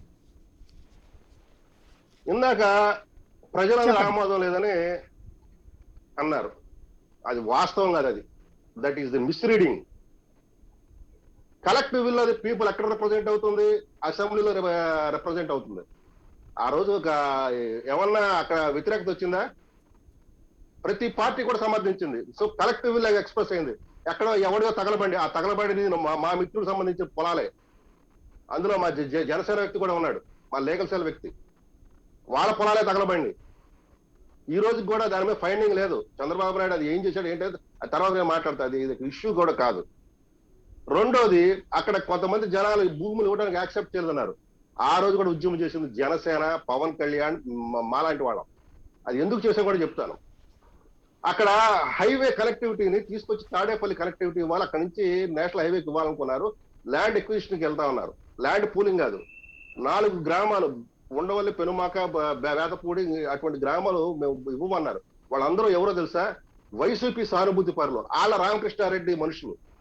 అక్కడ ఆళ్ళ రామకృష్ణారెడ్డికి శక్తి చాలకపోతే అప్పుడు వచ్చి పవన్ కళ్యాణ్ గారు అడిగితే నేను తీసుకెళ్ళాను పవన్ కళ్యాణ్ గారి దగ్గరికి. పవన్ కళ్యాణ్ గారు వచ్చి ఆ రోజు అక్కడ ధర్నా చేసి, ల్యాండ్ ఎక్విజిషన్ గానీ మీరు కానీ ఉపయోగిస్తే నేను ఇక్కడే కూర్చొని ధర్నా చేస్తాను, వాళ్ళు ఇష్టపడి ఇస్తే ల్యాండ్ పూలింగ్ తీసుకోండి లేకపోతే వదిలేయండి అన్నారు. అప్పుడు దాన్ని ఆపేయడం జరిగింది. అది యాక్ట్ నెంబర్ 21 ఆఫ్ 2018-19 ఉంది. దాన్ని అమలు చేయకుండా ఆపారు. అది చాలా నల్ల చట్టం. అది గుజరాత్, తమిళనాడు చట్టాల మోడల్ తీసుకొచ్చారు ఆంధ్రప్రదేశ్ లో కూడా. దాన్ని ఆపేయడం జరిగింది. కాబట్టి అక్కడ ప్రజామోదం లేదు అనేది. ప్రజామోదం దేనికి లేదు? మా భూములు దేనికి ఇవ్వమన్నారు? ఆల్రెడీ మీకు సఫిషియెంట్ ల్యాండ్ ఉంది కాబట్టి ఈ ల్యాండ్ అక్కర్లేదు, మాకు వదిలేయండి ఈ ల్యాండ్ అన్నారు. అంతేకాని రాజధాని కడతానికి, అమరావతి కడతానికి వాళ్ళు ఎక్కడ ఒప్పుకోవాలి, ఎక్కడ అనలేదు. ఆ రోజు వాళ్ళు ఇష్టపడి అమరావతి రాజధానికి మేము సుముఖమే, అయితే ఎంతవరకు కావాలో భూమి అంతవరకు అడగండి అన్న. అది కరెక్ట్ వాదన. కాబట్టి దానికి తప్పుడు ఇంటర్ప్రిటేషన్ దయచేసి ఇవ్వద్దు. ఎందుకంటే నేను ప్రత్యక్ష సాక్షిని, అందరితో ఆ రోజు మాట్లాడిన వాడిని. ఇకపోతే కోర్టులు, మా సోదరుడు ఎందుకో జనార్దన్ రెడ్డి వాళ్ళు కొద్దిగా గైడ్ తెప్పాడు. ఆంధ్రప్రదేశ్ లో కోర్టులు వ్యతిరేకంగా ఉన్నాయని. కోర్టులు వ్యతిరేకంగా ఉన్నాయంటే అర్థం ఏంటంటే చట్టాలు కానీ కాదు మీరు చేసిన చట్టాలు కానీ లేకపోతే ఇవన్నీ కూడాను చట్ట ప్రకారం, రాజ్యాంగం ప్రకారం లేకపోతే కోర్టులు ఏమైనా ముద్దు పెట్టుకుంటాయా? దాని అర్థం ఏంటంటే మీకు పాలన చేయడం చేత కావట్లా. అసలు మన లా మినిస్టర్ ఎవరు? మన రాష్ట్రానికి లా మినిస్టర్ ఎవరు? Chief minister, law minister YS Jaganmohan Reddy. YS Jaganmohan Reddy law minister అయ్యి ఉండి ఇన్ని కొట్టివేతలు జరిగినాయంటే ఎవరు సిగ్గుపడాలా? మీకు పాలన చేత కాలేదు, మీకు చట్టాలు చేయడం చేత కాలేదు, మీకు లీగల్ ఎక్స్పర్టీస్ లేదనేది మీకు ఇక్కడ విస్పష్టంగా అర్థమవుతుంటే మీరు కోర్టుల మీద పడతారు. కోర్టు, మొన్న తెలంగాణ కోర్టు కూడా రైతు అదేదో దళిత బంధులో కూడాను ఆ గవర్నమెంట్ గట్టిగా వాయించింది. జీవోలు తీసుకెళ్లి డార్క్ లో పెడతారని, ఆ జీవోలు బయట పెట్టమని. కాబట్టి ప్రభుత్వాలు ఎప్పుడు కూడా చట్ట విరుద్ధంగానే, రాజ్యాంగ విరుద్ధంగానే ఉంటే ఖచ్చితంగా ఇంటర్ఫియర్ అవుతాయి. వాడికి హక్కు ఉంది, రాజ్యాంగం కల్పించిన హక్కు అది. కాబట్టి మీరు పేదలకు ఇల్లు ఇవ్వడం రాజ్యాంగ విరుద్ధమా? కోర్టులకి చంద్రబాబు నాయుడు ప్రభుత్వం మీద. సాయి గారు ఇది ఒక్కటి శాంతి ప్రసాద్ గారు ఇది ఒక్కటి క్లారిఫై చేయండి. రెడ్డి గారు ఆగనా? మీరు ఇది క్లారిఫై చేయండి. పేదలకు ఇల్లు ఇవ్వడం రాజ్యాంగ విరుద్ధమా? ఒక్క విషయం రెడ్డి గారు నా ఫ్లో దెబ్బతీయబాకండి, తర్వాత క్లారిఫికేషన్ ఇస్తారు. మీ రోజు ఆ రోజు గారు చంద్రబాబు నాయుడు విషయాల మీద మీరు వెళ్ళినట్టయితే ఖచ్చితంగా ఇక మీరు చెబుతాను. ఇక్కడ జగన్మోహన్ రెడ్డి ఇంటెన్షనల్ గా వీళ్ళు తప్పుడు రిజిస్ట్రేషన్ చేశాడు. ఇందాక మా జనార్దన్ రెడ్డి రాంగ్ రీడింగ్ ఇచ్చాడు, దాని రాంగ్ క్లారిఫికేషన్ ఇచ్చాడు. అదేంటో చెప్తాను. Section act number 27, act number 28, దాని హెడ్డింగ్ ఏంటంటే an act to provide for decentralization of governance and inclusive development of all the regions of the state of Andhra Pradesh and for providing for establishment of zonal planning and development boards apart from provisions for the states of governance in different regions of the state and for matters ancillary thereto. ఆ ancillary thereto లో మీరు section 7 తీయండి. మా వాడు ఎందాక capitals లేవన్నాడే. Chapter 3 section 7 seats of governance. Amaravati metropolitan region development area legislative capital, Visakhapatnam metropolitan region development area executive capital, Kurnool urban development area judicial capital. ఎంత విస్పష్టంగా ఇక్కడ రాసి పెడితే అక్కడ రాజధాని ఎక్కడుందండి? లేవని చెప్తారేంటి? రాజధాని ఎక్కడుంది? క్యాపిటల్ అంటే రాజధాని రీజనల్ డెవలప్మెంట్ ఏరియాస్ అండి. రీజనల్ డెవలప్మెంట్ ఏరియాస్ అదే చెప్తున్నా మీకు. మీరు అదే చెప్తారు. మీ చేతగానితనం అక్కడే బయటపడుతుంది. శాంతి ప్రసాద్ గారు మీరు బాగా చాటైన వాళ్ళు, మీరు బాగా చాటైన వాళ్ళు తెలుసు, ప్రజలకు అందరూ తెలుసు. అందుకే మీకు ఒక సీట్ ఇచ్చారు. మోసం చేస్తారు. అవునవునవును, అందుకే మీకు ఒక సీట్ ఇచ్చారు ప్రజలు. బాగా చాటైన వాళ్ళు కాబట్టి ఒక్క సీట్ ఇచ్చారు. పెడతారు ఒక్క సీట్ ఇచ్చారు. శాంతి ప్రసాద్ గారు మీకు ఒక్క సీట్ ఇచ్చారు. అందుకే చాతైన వాళ్ళు కాబట్టి ప్రజలు ఒక్క సీట్ ఇచ్చారు మీకు. వద్దు చాలా గౌరవం. ఒక్క సీటు కాదు, గుడ్డు సీటు కాదు. మరి మీరంటే కూడా మాకు గౌరవమే. మీరు చేత కాదు అంటే 10 సీట్లు మీకు ఒక్క సీట్ అందుకే ఇచ్చారు మీకు. ప్రతి రోజు కోర్టు ఎదురు దెబ్బలు తింటారు, చెప్పు దెబ్బలు తింటారు. మీరు ఎవరైనా ప్రతి గవర్నమెంట్ తినాల్సిందే. ప్రతి గవర్నమెంట్ అందరికీ తెలుసు. లా మీకే తెలియదు. ఇప్పుడు లా అంతా మీకే తెలుసు అనుకోకండి. తప్పు. మీరు హైకోర్టు షిఫ్టింగ్ అనేది యాక్ట్ నెంబర్ 28 లో పెడతారా? నిజంగా మీకు ఉద్దేశం ఉంటే పెట్టారు కాబట్టి దాన్ని పెట్టారు. లేదండి చదవండి, దాంట్లో ఏముందో చెప్తాను నేను. సెక్షన్ లో ఏముందో చదవండి. ఎందుకో చెప్తాను. మీరు నిజంగా ఇదిగో ఆంధ్రప్రదేశ్ రీఆర్గనైజేషన్ యాక్ట్ చదివినట్లయితే, మీ లీగల్ ఎక్స్పర్ట్లు, మీ లాయర్లు, మీ లా డిపార్ట్మెంట్, మీ లా మినిస్టర్ చదివినట్లయితే పొరపాటు కూడా యాక్ట్ నెంబర్ 28 లో ఆ హైకోర్టు షిఫ్టింగ్ పెట్టరు. హైకోర్టు క్యాపిటల్ రాజధాని న్యాయ రాజధాని చూపించరు. మళ్ళీ ఇనిషియేట్ చేస్తారు. అయినా ఇక్కడ చంద్రబాబు నాయుడు గవర్నమెంట్, మీకు ఒక విషయం తెలుసో తెలీదు, Chandrababu Naidu government high court complete చేసేసామని చెప్పేసి కేంద్ర ప్రభుత్వానికి సర్టిఫికేట్ ఇచ్చింది. టెంపరరీ హైకోర్టు, అది high court complete temporary high court, permanent high court రాలేదు. పర్మనెంట్ సెక్రటరీ రాలేదు. అక్కడ పర్మనెంట్ రాలేదు. టెంపరరీ అక్కడ చెప్పలేదు.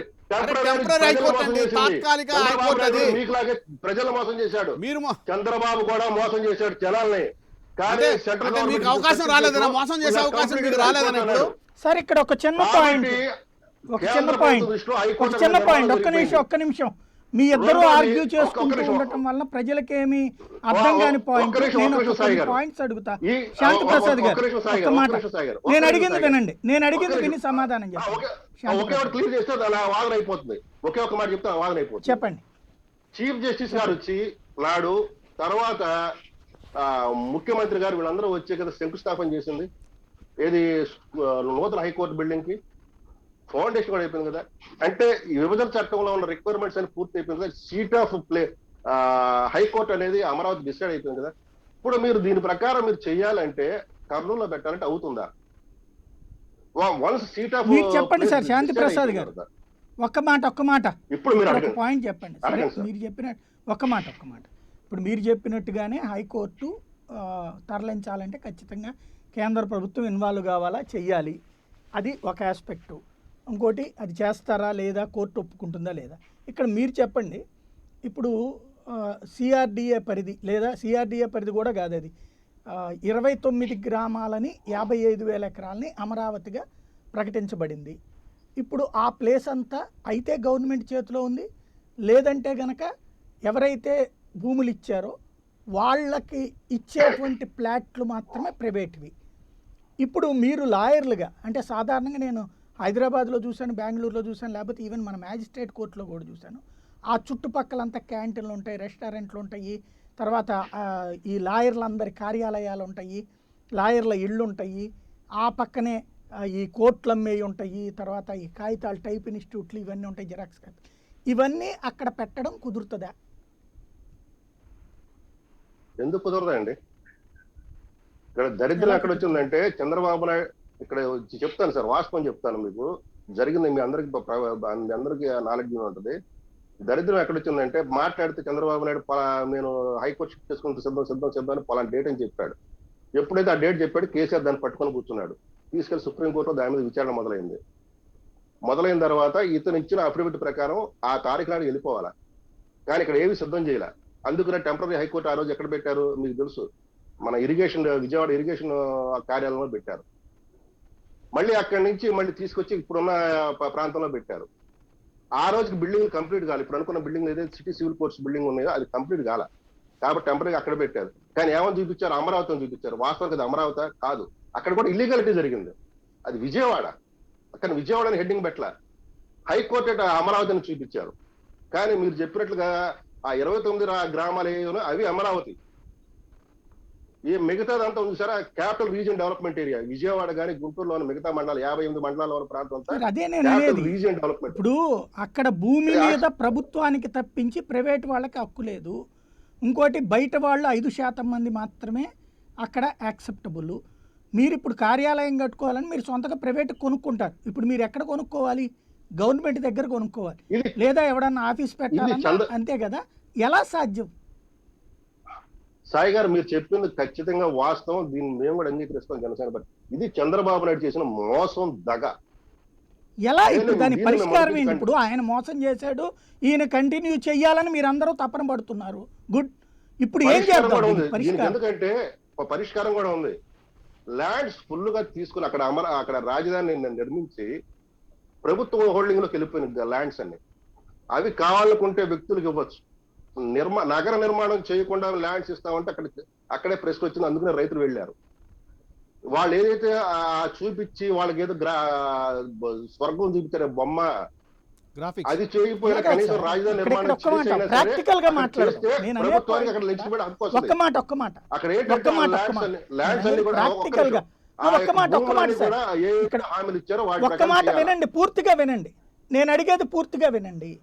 ఇక్కడ బేసిక్గా మీరు చెప్పినటువంటి విధంగానే రైతులతో కుదుర్చుకున్న ఒప్పందంలో నవనగరాలు ఉండాలా, ఫ్లైఓవర్లు ఉండాలా, రోడ్ల విస్తరణ ఉండాలా. అది మొత్తానికినే దాదాపు 25-30 వేల ఎకరాలు పడుతుంది. ఓ 16,000 ఎకరాలు ఖాళీ ఉంటుంది. అందులో మళ్ళీ అమ్ముకుని డబ్బులు సంపాదించాలి. ఇది వాళ్ళతో కుదిరిన అగ్రిమెంట్. ఇప్పుడు ఆ అగ్రిమెంట్ ఉన్నప్పుడు దానికి విరుద్ధంగా చెయ్యకూడదు అన్నప్పుడు రేపు పొద్దున మీరందరూ ఎక్కడ కూర్చుని ప్రాక్టీస్ చేస్తారు? దీనికి సొల్యూషన్ మాకు ప్రాక్టీస్ చేసుకోవడానికి ఇబ్బంది అయితే ఏం లేదు. మాకు ఇప్పుడు ఉన్న హైకోర్టు అయినా ఇప్పుడు మళ్ళీ ఇంకో అదనంగా బిల్డింగ్ కడుతున్నారు కాబట్టి మాకు సరిపోతుంది. నేనంటే హైకోర్టులో కాదు సార్. ఇప్పుడు కార్యాలయాలంటే మీరు బెజవాడ, గుంటూరు నుండినే చెయ్యాలి. అక్కడ ఉండటానికి మీకు హక్కు ఉందా లేదా? అదే చెప్పబోతున్నాను సాయి గారు. ఇక్కడ చంద్రబాబు నాయుడు గారు చేసిన మోసం ఏంటంటే ఆ రోజు రాజధాని నిర్మాణం పూర్తిగా టేకప్ చేయకుండా, ముఖ్యంగా ఫంక్షనల్ రాజధానికి ఏది కావాలో అది చేయకుండా, దానికి సంబంధించిన యాక్సెసిబిలిటీస్ అవి ఇవ్వకుండా, మళ్ళీ నేను గవర్నమెంట్ లోకి వస్తే తప్ప ఇది కంటిన్యూ కాదని ఒక ఇంప్రెషన్ ఇవ్వడానికి సగం చేసి ఆపాడు. అది అందరికీ తెలిసిన వాస్తవాలే. ఆ రోజు అందరికీ జనాల్లో బయటకు వచ్చిన వాస్తవాలే. అయితే తర్వాత ఏం జరిగిందో మనందరికీ తెలుసు. ప్రభుత్వం మారింది. అదే కదా ఆ రోజు జనసేన నాయకుడిగా పవన్ కళ్యాణ్ గారు చెప్పింది 2015లో, ఒకవేళ గన ఈ చంద్రబాబు నాయుడు మళ్ళీ అధికారంలో రాకపోతే మీరు త్రిశంకు స్వర్గంలో పడతారు, మీరు దెబ్బతింటారు రైతులు, మీరు పకడ్బందీగా ఆయన ఒప్పందాలు చేసుకోవట్లేదనే కదా ఆయన చెప్పింది.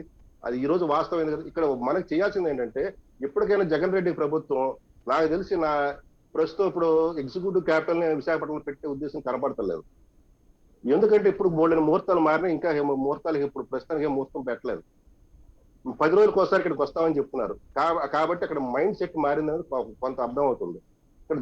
అక్కడ ప్రజలు కూడా అడుగుతున్నది ఏంటంటే ఫంక్షనల్ రాజధాని ఏర్పాటు చేయండి. చంద్రబాబు నాయుడు చెప్పిన నవనగరాలు మాకు అక్కర్లేదు అంటున్నారు వాళ్ళు కూడా. వాళ్ళు అవి అడగట్లేదు. మా భూములకు సంబంధించి ఏవైతే ఒప్పందాలు చేశారో యాక్సెసిబిలిటీలు అవి ఇవ్వండి ఫస్ట్. మా భూములు మా చేతికి ఇవ్వండి, రాజధాని ఇక్కడ ఉంచండి. ఆ రాజధానిలో మీరు ఇంద్ర భవనాలు కడతారా, చంద్ర భవనాలు కడతారా, లేకపోతే సాధారణ భవనాలు కడతారా మాకు అనవసరం. రాజధాని ఫంక్షన్ ఇక్కడి నుంచి జరగాలంటున్నారు. వాళ్ళు కోరుకున్నది అదే, గానీ అతను చెప్పిన నవనగరాలు కాదు. నవనగరాలు కూడా చంద్రబాబు చేసిన మోసం అది. సార్ నేను అసలు ఇది ఆన్సర్ ఘంటాపథంగా రావట్లా చెప్పగలను. నాకు అసలు ఆన్సర్ రావట్లా. సార్, 55,000 చెప్పండి. ఎకరాల్లోనే రాజధాని. ఆ 55,000 ఎకరాలలో బయట వాడికి ఎవరికి హక్కు లేదు. ఇంకోటి భారతదేశంలోనే అతి చిన్న రాజధాని అవుతుంది. అప్పుడు 55,000 ఎకరాల రాజధాని అంటే అక్కడ వేరే వాళ్ళు ఓన్లీ ప్లాట్లు, స్థలాలు ఇచ్చి ప్లాట్లు తీసుకున్న వాళ్ళకి భూమి హక్కు ఉంది, లేదా ప్రభుత్వానికి భూమి హక్కు ఉంది. అక్కడ మిగతా వాళ్ళు వెళ్ళి ఎలా నివాసం ఉంటారు, ఎలా అక్కడి నుంచి కార్యకలాపాలు సాగిస్తారు? ఎవరు అంటే ఉద్యోగస్తులా ప్రజల? మీరు ఆ క్లారిటీ ఇవ్వండి నాకు. ప్రజలండి. ఇప్పుడు రాజధాని హైదరాబాద్లో అంటే అందరం వెళ్తాం, కొనుక్కుంటాం, ఉంటాం. ఇప్పుడు అక్కడ ఎక్కడ చేయాలి? వాస్తవానికి ఇక్కడే ఆ రాజధాని నిర్మాణంలో జరిగిన పొరపాటు అది. చంద్రబాబు నాయుడు చేసిన తప్పు అది. పీపుల్స్ రాజధాని పెట్టి అక్కడ పీపుల్ లేకుండా చేశాడు. అక్కడ మీకు ఇంకొక ఘోరం కూడా చెప్తానండి. ఎవరేదైతే ఇవ్వలేదో వాళ్ళంతా గ్రీన్ జోన్ గా కూడా పెట్టాడు. అక్కడ ఎవరు కూడా ప్లాట్లు కడతారు, ప్రభుత్వం ఉంటాను, వీళ్ళు అక్కడ గ్రీన్ జోన్ చేశాడు. అది కుట్రది, అది దురుద్దేశంతో చేసింది. కానీ ఇప్పుడు అదే కదా మీరు ఆ కుట్రని రెగ్యులరైజ్ చేయమంటున్నారు. దాని వలన ప్రజలకి రాజధాని మీద హక్కు లేని రాజధాని దాన్ని చేయొచ్చు ప్రభుత్వం. ఎలా అంటే ఎలా ఆ స్థలాల్లో భవనాలు కట్టో, లేదా ఆ స్థలాలు తక్కువ రేటుకో ప్రభుత్వం ఒక గవర్నమెంట్ కట్టే భవనాలు అనేటువంటిది జనానికి రీచ్ అవుతాయా సార్? ఇప్పటి వరకు రీచ్ అవ్వలేదా? చాలా వరకు ఇంతవరకు ఎప్పుడన్నా గవర్నమెంట్ భవనాలు రండి, ప్రతి చోట కార్పొరేషన్లు కట్టాయి. అవి సాధారణమైన అవన్నీ ఏమవుతాయి? మామూలుగా మనం టెండర్లు పిలుచుకోవాలా, జీవోలు తెచ్చుకోవాలా, వాటిట్లలో అవుతాయి. మామూలుగా ఇల్లు కట్టుకునేటప్పుడు మనం టెండర్ పెట్టి ఇల్లు కట్టుకుంటామా, లేకపోతే ఇంట్లో అద్దెకునేటప్పుడు టెండర్లు పెట్టుకుని ఇంట్లో ఉంటామా? అద్దెకి మనం వెళ్తాం, కొనుక్కుంటారు, అద్దెకుండేవాడు అద్దెకుంటారు. ఇక్కడ అట్లా కుదరదు కదా. కాలనీలు ఫ్రీగా ఇస్తున్నారు, వాళ్ళకి ఫ్రీగా ఇస్తున్నారు, వాళ్ళ పేరునే రిజిస్ట్రేషన్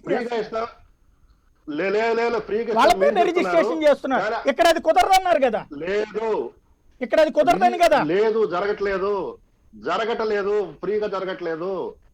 మీరు ఫీల్డ్ లోకి వెళ్ళి అబ్జర్వ్ చేయండి. ఫ్రీగా జరగట్లేదు. ఫ్రీగా జరుగుతుంది, పేపర్ మీద చెప్తున్నారు. వాస్తవానికి అక్కడ విరుద్ధంగా మీరు ఏదో అర్థం లేని వైపుకి వెళ్తున్నారు. ఓకే, డబ్బులకి అక్కడ లంచాలు ఇస్తున్నాడు అనుకుందాం.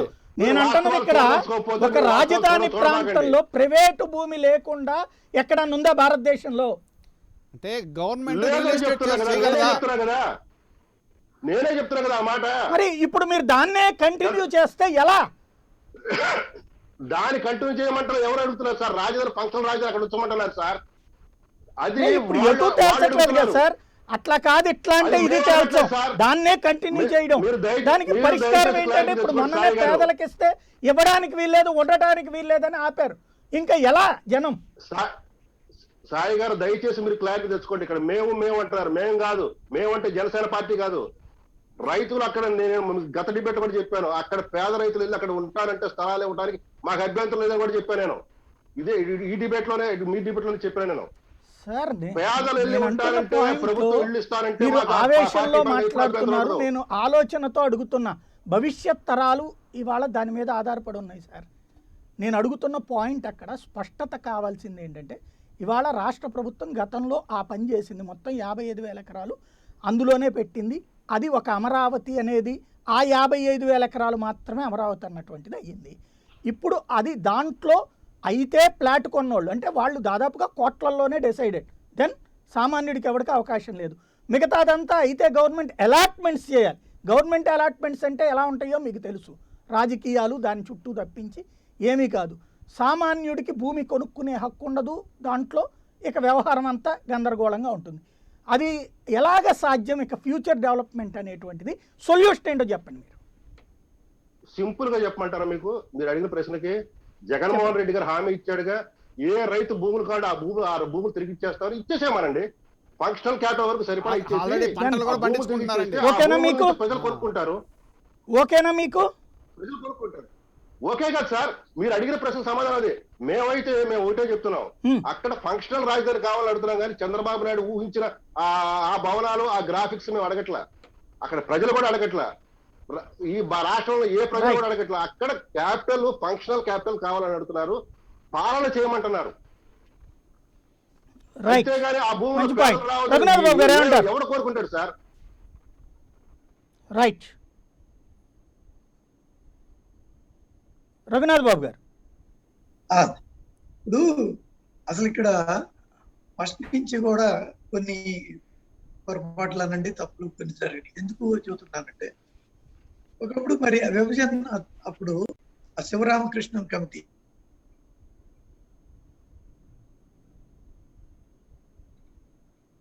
సార్ మీది ఆడియో మ్యూట్లోకి వెళ్ళినట్టుంది, ఒకసారి చూసుకోండి.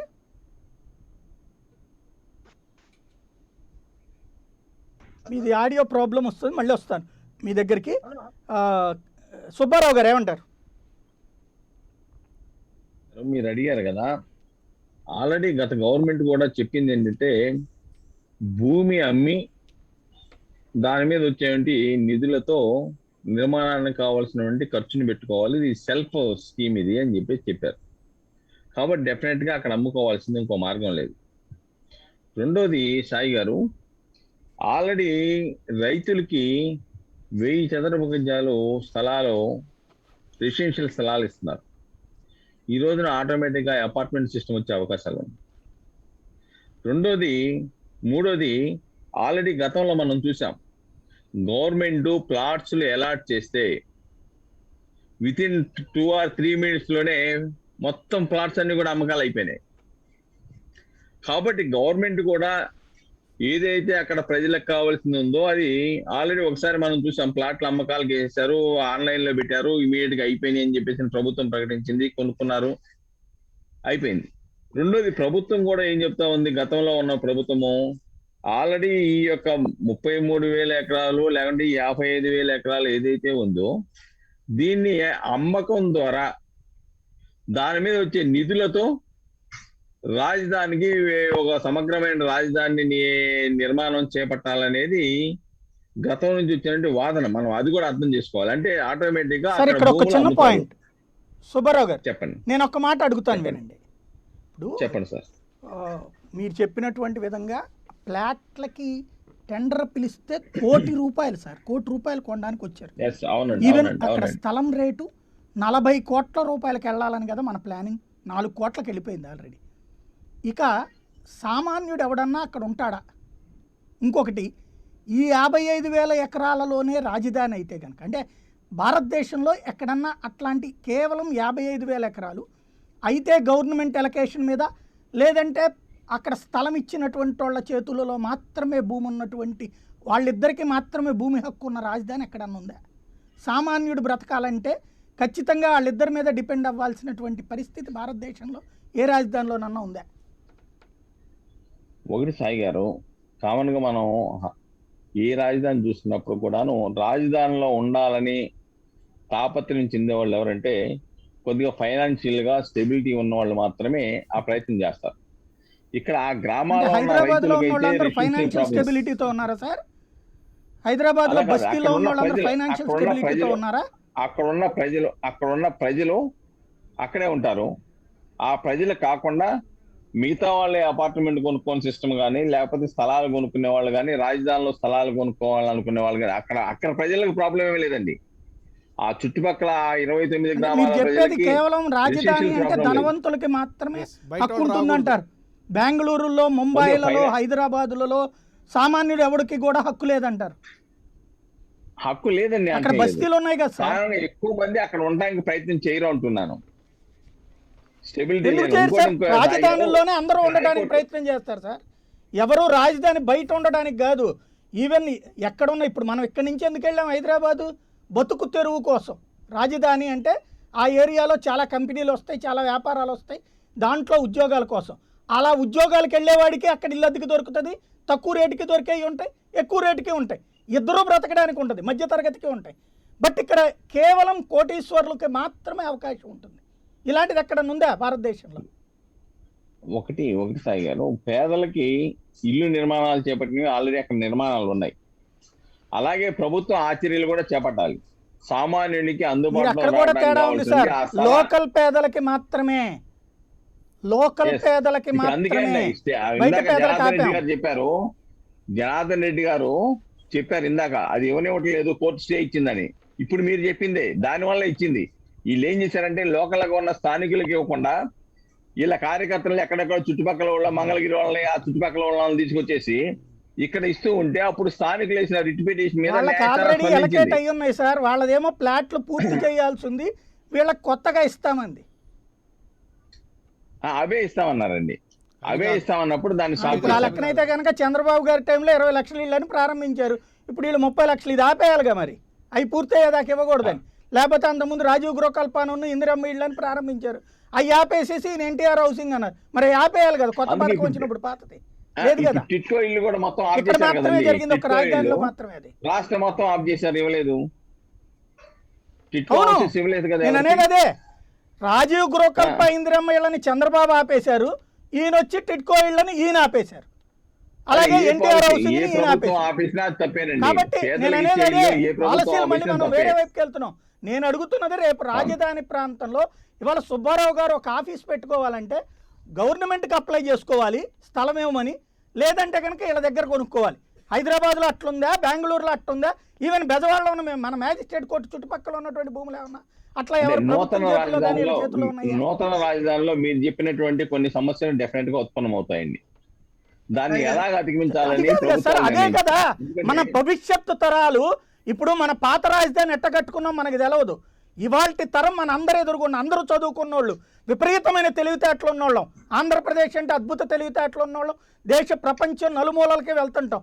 కానీ మన ఎదురుగుండా మన భవిష్యత్తుని నాశనం అయిపోతూ ఉంటే, స్పష్టత లేకుండా గుడ్డెద్దు చేలో పడ్డట్టు మనం వెళ్దాం వెళ్దాం వెళ్దాం తప్పించి పరిష్కారం లేనిది ఏంటండి ఇంకా రాజధానికి? ఒకటి సాయి గారు, ఇప్పుడు ఈ ఉన్నటువంటి ఈ పొలాలు ఆల్రెడీ ఏవైతే ఉన్నాయో ఇవన్నీ కూడా ప్రభుత్వం కంట్రోల్లో ఉన్నాయి. ప్రభుత్వం అవును. నిర్ణయం తీసుకొని అందరికీ ఆ భూములు అందుబాటులో ఉండాలని అంటే ఇవ్వడానికి అక్కడైతే భూమి ఉంది.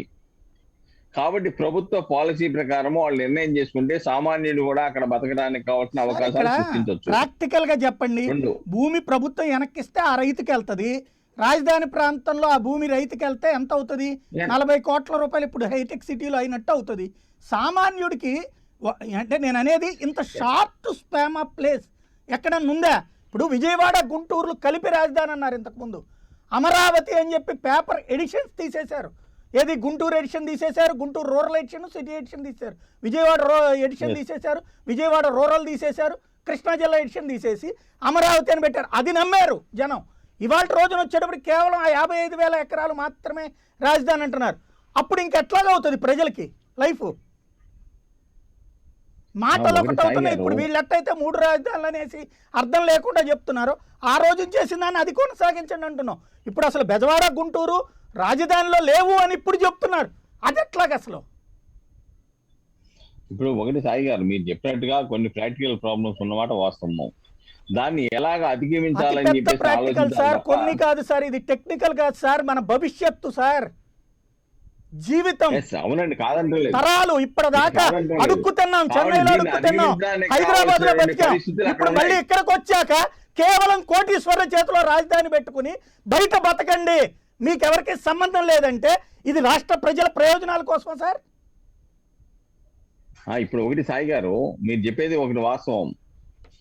భూమి ప్రజలకు అందుబాటులో ఉండదు అనేది ఒకటి వాస్తవం. క్యాపిటల్లోకి వచ్చేటప్పటికి ఆ పరిస్థితి ఉత్పన్నం అవుతుంది, దాన్ని నేనేం కాదన్ను. కానీ భూమి ప్రభుత్వం చేతిలో ఉంది కాబట్టి ప్రభుత్వం కొన్ని ప్రత్యేకమైన నిర్ణయాలు తీసుకునే అధికారం కూడా ప్రభుత్వం మీద ఉంటుంది. అది దాంట్లో పేదలకు అందుబాటులో ఉండే విధంగా కావాల్సిన చర్యలు చేపట్టవచ్చు. అది ఫ్యూచర్లో అది ఆ ఏరియా డెవలప్ అయిన తర్వాత తీసుకోవాల్సినటువంటి చర్యలు డెవలప్ అవుతూ ఉండగా. ఇక్కడ మీరు చూడండి, హైకోర్టు షిఫ్ట్ చేస్తామంటున్నారు సాయి గారు. ఇప్పుడు కొత్త బిల్డింగ్ కడుతున్నారండి, దానికి ఫండ్ గవర్నమెంట్ ఇచ్చింది. ఓ పక్కన హైకోర్టు షిఫ్ట్ అంటారు, రెండో పక్కన అదనపు బిల్డింగ్లకి మళ్ళీ మీరు డబ్బులు టెక్నికల్ ప్రభుత్వం ఆస్పెక్ట్ చేసి నిర్మాణం మాట్లాడుతున్నారు సార్. చేపడతారు. నేను అడుగుతున్నది భవిష్యత్తు తరం మీరు చెప్పిన దానికి పరిస్థితి ఏంటి చెప్పేసాను అని ఆన్సర్. అడుగుతున్నాను సార్. ఆల్రెడీ ప్రభుత్వం దగ్గర భూమి ఉంది. ప్రభుత్వం కనుక తలుచుకుంటే పేదలకు కూడా అందుబాటులో ఉండే ఒకవేళ విధంగా భూమిని విజయవాడ తగ్గించి గుంటూరు ఇవ్వగలదు. అంటే మీ వాదనల్లో ఎవరైనా దయచేసి విజయవాడ గుంటూరుని కూడా యాడ్ చేయండి, అమరావతి అంటే ఈ మొత్తం కలిపి అని చెప్పడానికి వీలుంటుందా? అలా కాకపోతే మొత్తం నలిగిపోతాం కదా. ఇంకో 50 ఏళ్ల పాటు మనందరం వెళ్ళి అడుక్కోవాలి ఎవడో ఒకళ్ళ దగ్గర ఉద్యోగాల కోసం. సాయి గారు చెప్పండి సార్, నన్ను అడుగుతున్నారు. చెప్పండి రఘునాథ్ బాబు గారు, చెప్పండి. రఘునాథ్ సాయి బాబు గారు, గారు చెప్తున్నారు. మీరు ఇందాక ఒక చాలా మంచి ప్రశ్న లేవదీశారు. ఏంటంటే ఇక్కడ ఎవరైనా ఆఫీస్ పెట్టుకోవాలంటే భూమి కొనుక్కోవాలి కదా. ఎస్, 100%. ఇక్కడ ఒక పాయింట్, మనకి దేశానికి స్వాతంత్రం వచ్చినాక ఇన్ని స్టేట్లలో ఒక్క హైదరాబాద్ బెంగళూరు మాత్రమే అదనంగా మెట్రో సిటీలు అయినాయి. అంతకుముందు ఉన్న 4 పాటు ఢిల్లీ, బాంబే, చెన్నై, కలకట్టాతో ఈ 2 అయినాయి. మిగిలిన రాష్ట్రాల్లో ఉదాహరణకి ఈ గుజరాత్ లో అక్కడ అదేంటి గాంధీనగర్, అది కూడా మెట్రో అవ్వాల, అంటే ఈ మాదిరి పెరగల. లేదా ఏ స్టేట్ రాజధాని అయినా, త్రివేంద్రం రాజధాని పెరిగిన ఊరు ఎర్నాకుళం, మధ్యప్రదేశ్ లో రాజధాని భోపాల్ పెరిగింది ఇండోర్. ఈ రోజు కూడా ఇండోర్ చాలా పెద్దది. కాబట్టి రాజధాని వస్తే ఆటోమేటిక్ గా ఒక మహానగరం అయిపోతుంది. ఇది ఒక మిస్కన్సెప్షన్. ఎప్పుడు పెరుగుతుంది ఒక ఊరు అంటే అదే కదా జనాలకి చెప్పింది. రాజధాని అమరావతిలో ఉంటే అద్భుతం జరుగుతుంది, లక్షల కోట్ల సంపాదన తయారవుతుంది, 2 లక్షల కోట్ల సొత్తు తయారవుతుంది అని కదా. నేను ఈ ఊరు వెళ్తే నాకు అక్కడ ఉద్యోగం, బతకడానికి ఏదో పని దొరుకుతుంది. అది బిజినెస్ అవ్వచ్చు, ఉద్యోగం అవ్వచ్చు, ఇంకోటి అవ్వచ్చు, దొరుకుతుంది అనే ఫీలింగ్ వచ్చినాడు అవుతుంది. ఆ రకంగా ఈ అమరావతిలో అవకాశమే లేదు. ఒక్క అమరావతి ఏంటండి, దాని సెంటర్ తీసుకుని ఒక 50 కిలోమీటర్లు రేడియస్ గీయండి, ఎక్కడైనా 50 లక్షల లోపు ఎకరం దొరుకుతుందండి. ప్రైవేటు భూమైనా దొరకనప్పుడు ఏ పరిశ్రమ వాడు వచ్చి పెడతాడండి?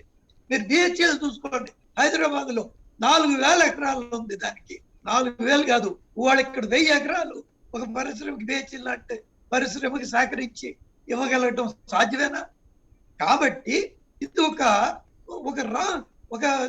వాళ్ళు, ఇది రియల్ ఎస్టేట్ వాళ్ళు ఎలాగైతే మన్ని ఇది వస్తుంది, అది వస్తుంది, ఇక్కడ అది వస్తుంది అని అంటారో, మోర్ ఆర్ లెస్ రాష్ట్ర ప్రభుత్వం రియల్ ఎస్టేట్ గానే ఆలోచించింది. ఈ అమ్ముకున్న డబ్బులతోనే ఇది కడతాము అని చెప్పింది. కానీ ఇవన్నీ భ్రమలే, చాలా వరకు భ్రమలే, 100% కాదు. కాబట్టి తప్పకుండా రాష్ట్ర ప్రజల్ని మిస్లీడ్ చంద్రబాబు అప్పుడు చేశారు. సరే, ఇప్పుడేమో మొత్తానికి ఆపేశారు అనుకోండి. తర్వాత శివరామకృష్ణన్ మరి ఆయన ఎందుకు వేశారండి? ఆయన ఎందుకు రిపోర్ట్ ఇచ్చాడండి? అదేమన్నా నీకు ఆల్రెడీ నువ్వు చూడ అదేంటి అమరావతి, చివరికి ఏదో అమరావతి అన్నావు, దానికి వెళ్ళి వాస్తు కోసం అని ఇప్పుడు ఆ ఊర్లలో ఏ ఊళ్ళల్లో అయితే అబ్జెక్ట్ చేశారో ఆ భూమి కూడా వస్తేనే వాస్తు పర్ఫెక్ట్ అవుతుంది అని సరే అదొక రకం చేశారు. అందుకని వాళ్ళు శివరామకృష్ణన్ కమిటీ ఎందుకు చేశారు? వాళ్ళు ఇచ్చిన దాన్ని మీరు ఎందుకు పుట్టదాఖలు చేశారు? అది ప్రజల ముందు ఎందుకు పెట్టలేదు? మీరు నిర్ణయాలు, మీకు సొంత నిర్ణయాలు, ఆలోచనలు ఉంటాయి.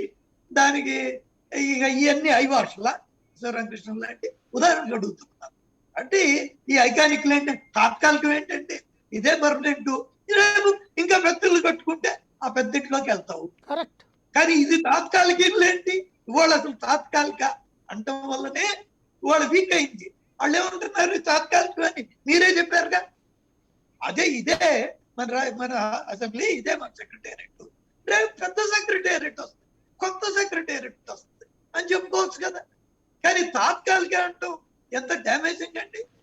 సరే, ఏదేమైనా కేంద్ర ప్రభుత్వం గెజెట్ లో కూడా రాజధాని అంటే ఇదే అనేది చెప్పేశారు, గెజెట్ కూడా చేసేసారు. ఆ తర్వాత కోర్టు ఎలా తీర్పులు ఇస్తాయో. కానీ ఈ విషయాలను కూడా పరిగణలోకి తీసుకోవాలి. చాలా భ్రమలు కల్పించారు. రైట్. జనార్దన్ రెడ్డి గారు, గతంలో జరిగిన తప్పులు సరిచేయడం మారి కొత్త తప్పులు చేయడం ద్వారా రాష్ట్ర ప్రభుత్వం ఈ మొత్తం వ్యవహారాన్ని ఎటు పరిష్కారం కాని ఒక వివాదంగా మిగుల్చుతోందా? వివాదం ఎప్పుడు కూడా రాష్ట్ర ప్రభుత్వం కోరుకోలేదండి. ఇది ఒక ఏదైతే ప్రతిపక్షం ఉందో, ఏదైతే ప్రతిపక్షం అని చెప్పుకుంటే ప్రజల్లోకి వెళ్ళలేనటువంటి ప్రతిపక్షం ఈ టెక్నికల్ పాయింట్స్తో కోర్టుకు వచ్చింది. అంతేగాని ఇప్పుడు ఈ వచ్చినటువంటి ఈ 2 యాక్ట్ 27 కానీ 28 కానీ సిఆర్డిఏ రీపీల్ కానీ ఏదైతే ఇది మన ఈ AP decentralisation and inclusion of all reasons act కానీ ఏదైతే ఉన్నాయో అవి సమగ్రమైనటువంటి ఒక నివేదిక ద్వారా వచ్చినటువంటి ఏదైతే శివరామకృష్ణ గారు ఇచ్చినటువంటి నివేదిక ఉంది వీటిలన్నింటినీ స్టడీ చేసి ఇచ్చినటువంటి బోస్టన్ కమిటీ దాని తర్వాత హైపవర్ కమిటీ చేసిన తర్వాత వచ్చినటువంటి నివేదికల ఆధారంగా తీసుకున్న నిర్ణయమే కానీ ఏ ఒక్క వ్యక్తిగత నిర్ణయం కాదు ఇది. సో దీంట్లో ఖచ్చితంగా సత్ఫలితాలు వస్తాయనేది ఈ కమిటీ రిపోర్ట్స్ ప్రతి జిల్లా వైజు చేసినటువంటి ఒక స్టడీలో చేసినటువంటి ఒక నివేదిక ఆధారంగా ఏర్పడినటువంటి ఈ కాన్సెప్ట్లో వచ్చినటువంటి యాక్ట్లు ఇవి. రెండోది ఏదైతే హైకోర్టులో ఏదైతే ఉన్నాయో దాంట్లో కేంద్ర ప్రభుత్వం కూడా ఒప్పుకుందండి. కేంద్ర ప్రభుత్వం అఫిడవిట్లో కూడా ఏం చెప్పిందంటే ఏదైతే నిర్ణయాలు ఉన్నాయో అది రాష్ట్రానికి సంబంధించిన నిర్ణయాలు పాలసీ డెసిషన్స్లు వాళ్ళే తీసుకోవాలని చెప్పేసింది. సో దీంట్లో ఎక్కడా కూడా కన్ఫ్యూజన్ అయితే ఏమీ లేదు సాయి గారు. ఖచ్చితంగా ఇది సక్సెస్ అవుతుంది ఈ కాన్సెప్ట్. రైట్. ఫైనల్గా కృష్ణరాజు గారు ఏమంటారు? పరిష్కారాలు ఏమన్నా ఉంటాయా? ఒకళ్ళ తర్వాత ఒకళ్ళని నమ్ముకుంటూ కూర్చోవడమేనా రాష్ట్ర ప్రజల భవిష్యత్తు? సార్ ఇక్కడ సాయి గారు మనం పరిష్కారానికి వెళ్ళే ముందు ఒక చిన్న ఇదండి వివరణ. ఈ చర్చలో పాల్గొన్న 5వ వ్యక్తి అనే ఉంటాయంటే ఈ చర్చలో పాల్గొన్న మొదటి వ్యక్తి ఏదో కామెంట్ చేశాడు. అదేంటంటే ఈ చట్టాలకు సంబంధించి సుప్రీంకోర్టు పరిపాలనాపరమైన వ్యవహారంలో జోక్యం చేసుకోకూడదని చెప్పి చెప్పారని చెప్పి అంటున్నారు. అది దానికి ఇబ్బంది బస్సు ఉంటాయని చెప్పి కూడా నేను స్పష్టంగా చెప్పాను. దానికి ఉదాహరణగా నేనేం చెప్పానంటే federation of railway officers association and others versus union government of India అనే కేసును కూడా ఉదాహరించాను. బహుశా ఈ 5వ వ్యక్తికి అది మరి అర్థమైందా లేదా తెలియదు. అంటే తెలియదు కానీ తప్పుడు సంకేతాలు ఇస్తున్నారు చేస్తున్నారు అనే దరిద్రం ఇటువంటి మాటలు ఉపయోగించి ఆయన మనం చేయలేదు.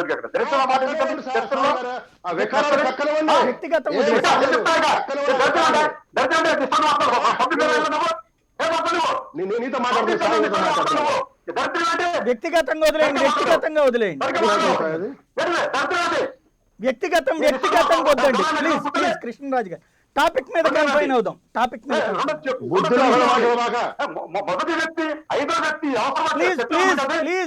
ప్లీజ్ దయచేసి సమయం పాటించండి. వ్యక్తిగత దూషణలొద్దు దయచేసి. ప్లీజ్ అండి ఇద్దరు దయచేసి. టాపిక్ డైవర్ట్ అయిపోతుంది దయచేసి. కృష్ణరాజు గారు అమరావతికి ప్రధానమౌతం ఉంది అని చెప్పి చెప్తున్నాడు. మంచిదేనండి. నా కంటెషన్ ఏంటంటే తెలుగుదేశం హయాంలోనే వారికి కేటాయించిన 25,044 ప్లాట్లను ఆ రైతులు ఎందుకు తమ పేరు లిస్టు చేయించుకోలేదు? సిఆర్డిఏ పదే వారిని అభ్యర్థించింది ఎక్కడున్నాయో కూడా తెలియదు సార్ ఇప్పుడు చేసుకోమని చెప్పి.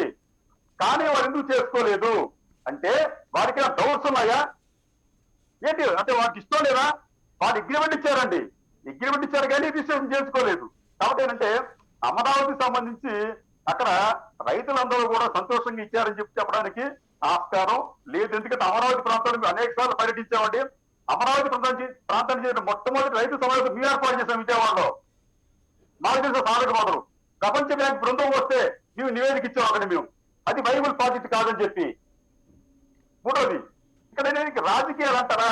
ఇప్పుడు ఆంధ్రప్రదేశ్ అనేది ఒక శాపగ్రస్త రాష్ట్రంగా మారిందండి.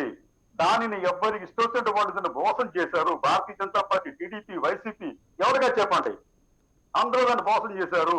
మన ప్రజల అది నిజంగా చెప్పంటే దురదృష్టంగా దీన్ని మనం భావించాలి. తర్వాత అని చెప్తే 5వ వ్యక్తిని మాట్లాడమని చెప్పండి. నాకు సమాధానం చెప్పాను నేను. ఆ 5వ వ్యక్తిని మాట్లాడమంటే సమాధానం చెప్పాను నేను. అక్కర్లేదు వదిలేయండి. మళ్ళీ టాపిక్ డైవర్ట్. మీరేదో సార్ కృష్ణరాజు గారు ఇంకో విషయం సార్ కృష్ణరాజు గారు, ఇప్పుడు ఏదైతే రిజిస్టర్ అయినటువంటి ఫ్లాట్లు ఉన్నాయో ఆ గ్రాఫిక్స్ లో ఇచ్చినటువంటి ఎవరికి ఎక్కడున్నాయో తెలియదండి. ఇప్పటికీ తెలియదు. ఇప్పటికీ తెలియదు. ఇంకా రిజిస్ట్రేషన్ ఏం చేసుకుంటారు వాళ్ళు? రిజిస్ట్రేషన్ చేసుకున్న వాళ్ళకే ఎక్కడున్నాయో తెలియదు. అంతా గ్రాఫిక్స్, అంతా భ్రమరావతి, అన్ని గ్రాఫిక్స్ ఏనండి. అక్కడ ఎక్కడ కూడా వాస్తవంగా ఫిజికల్ గా ఏ ఫ్లాట్ ఎవరికి తెలియదు, ఎక్కడుందో తెలియదు. Right right. ఇక్కడ కృష్ణరాజు గారు మీరు ఒక్క పాయింట్ చెప్పండి. కృష్ణరాజు గారు ఒక్క పాయింట్ చెప్పండి. ఇలా అంటే మీరు ఇంతకు ముందు తెలిసి మీకు ఇది బెజవాడ, గుంటూరు, అమరావతిలో పార్ట్ అనుకున్నారా, లేకపోతే ఓన్లీ ఆ 55,000 ఎకరాలే ఆ 29 గ్రామాలే రాజధాని అనుకున్నారు? నెంబర్ 1. రెండవది, భారతదేశంలో ఈ సైజు క్యాపిటల్ ఎక్కడన్నా ఉందా? అంటే అట్లా కదా, ఈ సైజ్ క్యాపిటల్ కాదు, కానీ అసలు మొట్టమొదటి అనుకునేది కేవలం అమరావతి తన చుట్టుపక్కలకి రావాలని చెప్పి అనుకున్నారండి. ఆ తర్వాత వచ్చిన ఆలోచనలో విస్తరిస్తున్నామని చెప్పి చెప్పన్నారు. అంతే తప్ప మౌతులు అయితే వాళ్ళకి ఉద్దేశం లేదండి. కేవలం అమరావతి వరకే ఉందామని చెప్పి ఉంది. మీకు జగన్మోహన్ రెడ్డి కూడా మొట్టమొదటి అమరావతిని షిఫ్ట్ చేయాలని చెప్పి లేదండి ఆయనకి. ఆయన అధికారంలోకి వచ్చిన తర్వాత ఆయన పత్రికలు ఎందుకు తీసేసినాయి సార్ పేరు? పత్రికలు స్టిల్ బెజవాడలో ప్రోగ్రామ్ జరిగిన, గుంటూరులో ప్రోగ్రామ్ జరిగిన అమరావతి అనే రాస్తున్నారు. సిటీ ఎడిషన్ల పేర్లు కూడా తీసేశారు. ఎవరు మోసం చేస్తున్నారు? పత్రికలు మోసం చేస్తున్నాయా ప్రజల్ని? సార్ పత్రిక చెప్తాను కదండి, ఈ రాష్ట్రాన్ని వంచిన వాటిలో, ఈ రాష్ట్రాన్ని మోసం చేసిన వాటిలో పత్రికలు కూడా తమ పాత్రను తాము పోషించేయండి. వాళ్ళు కూడా వాస్తవం చెప్పటం లేదు.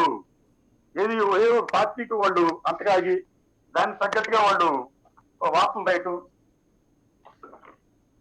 వ్యాసాలు రాయటం. మీకు ఒక పత్రికాధిపతికి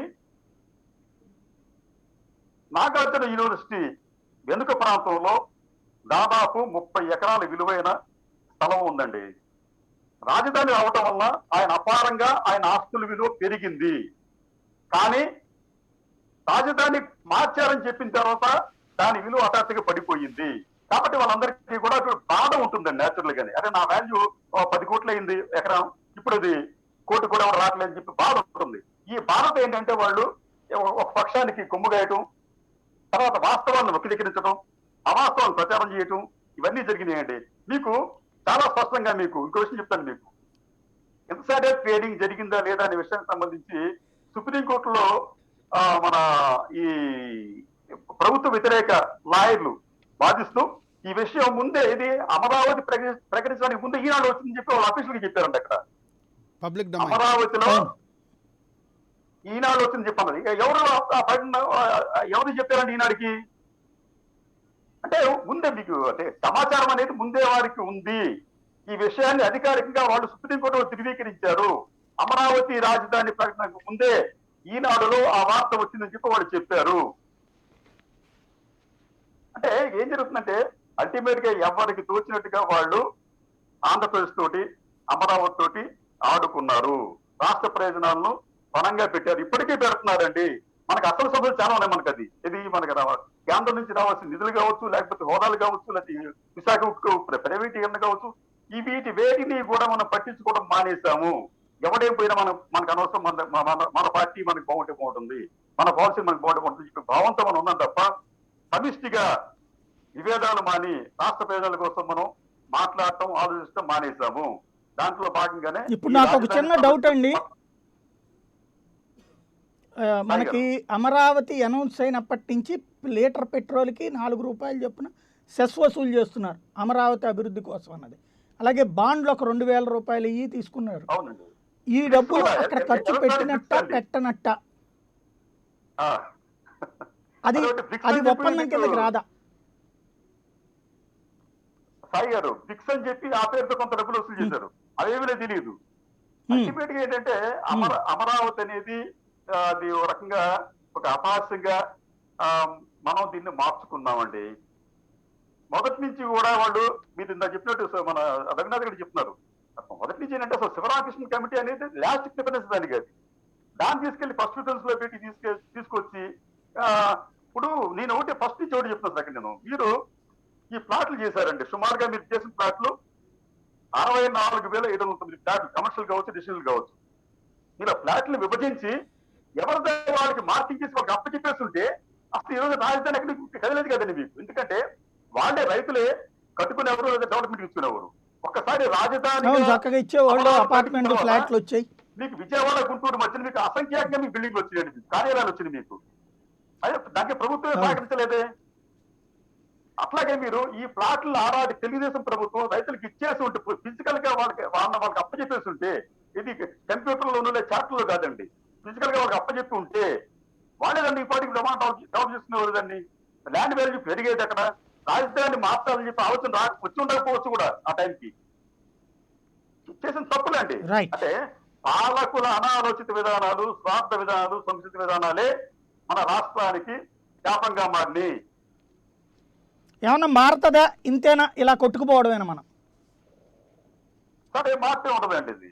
ఎందుకంటే రాజకీయాలు రైట్. చాలా అధమ స్థాయికి దిగజారిని, ఎక్కడా కూడా ఎవరు కాంప్రమైజ్ కావట్లేదు.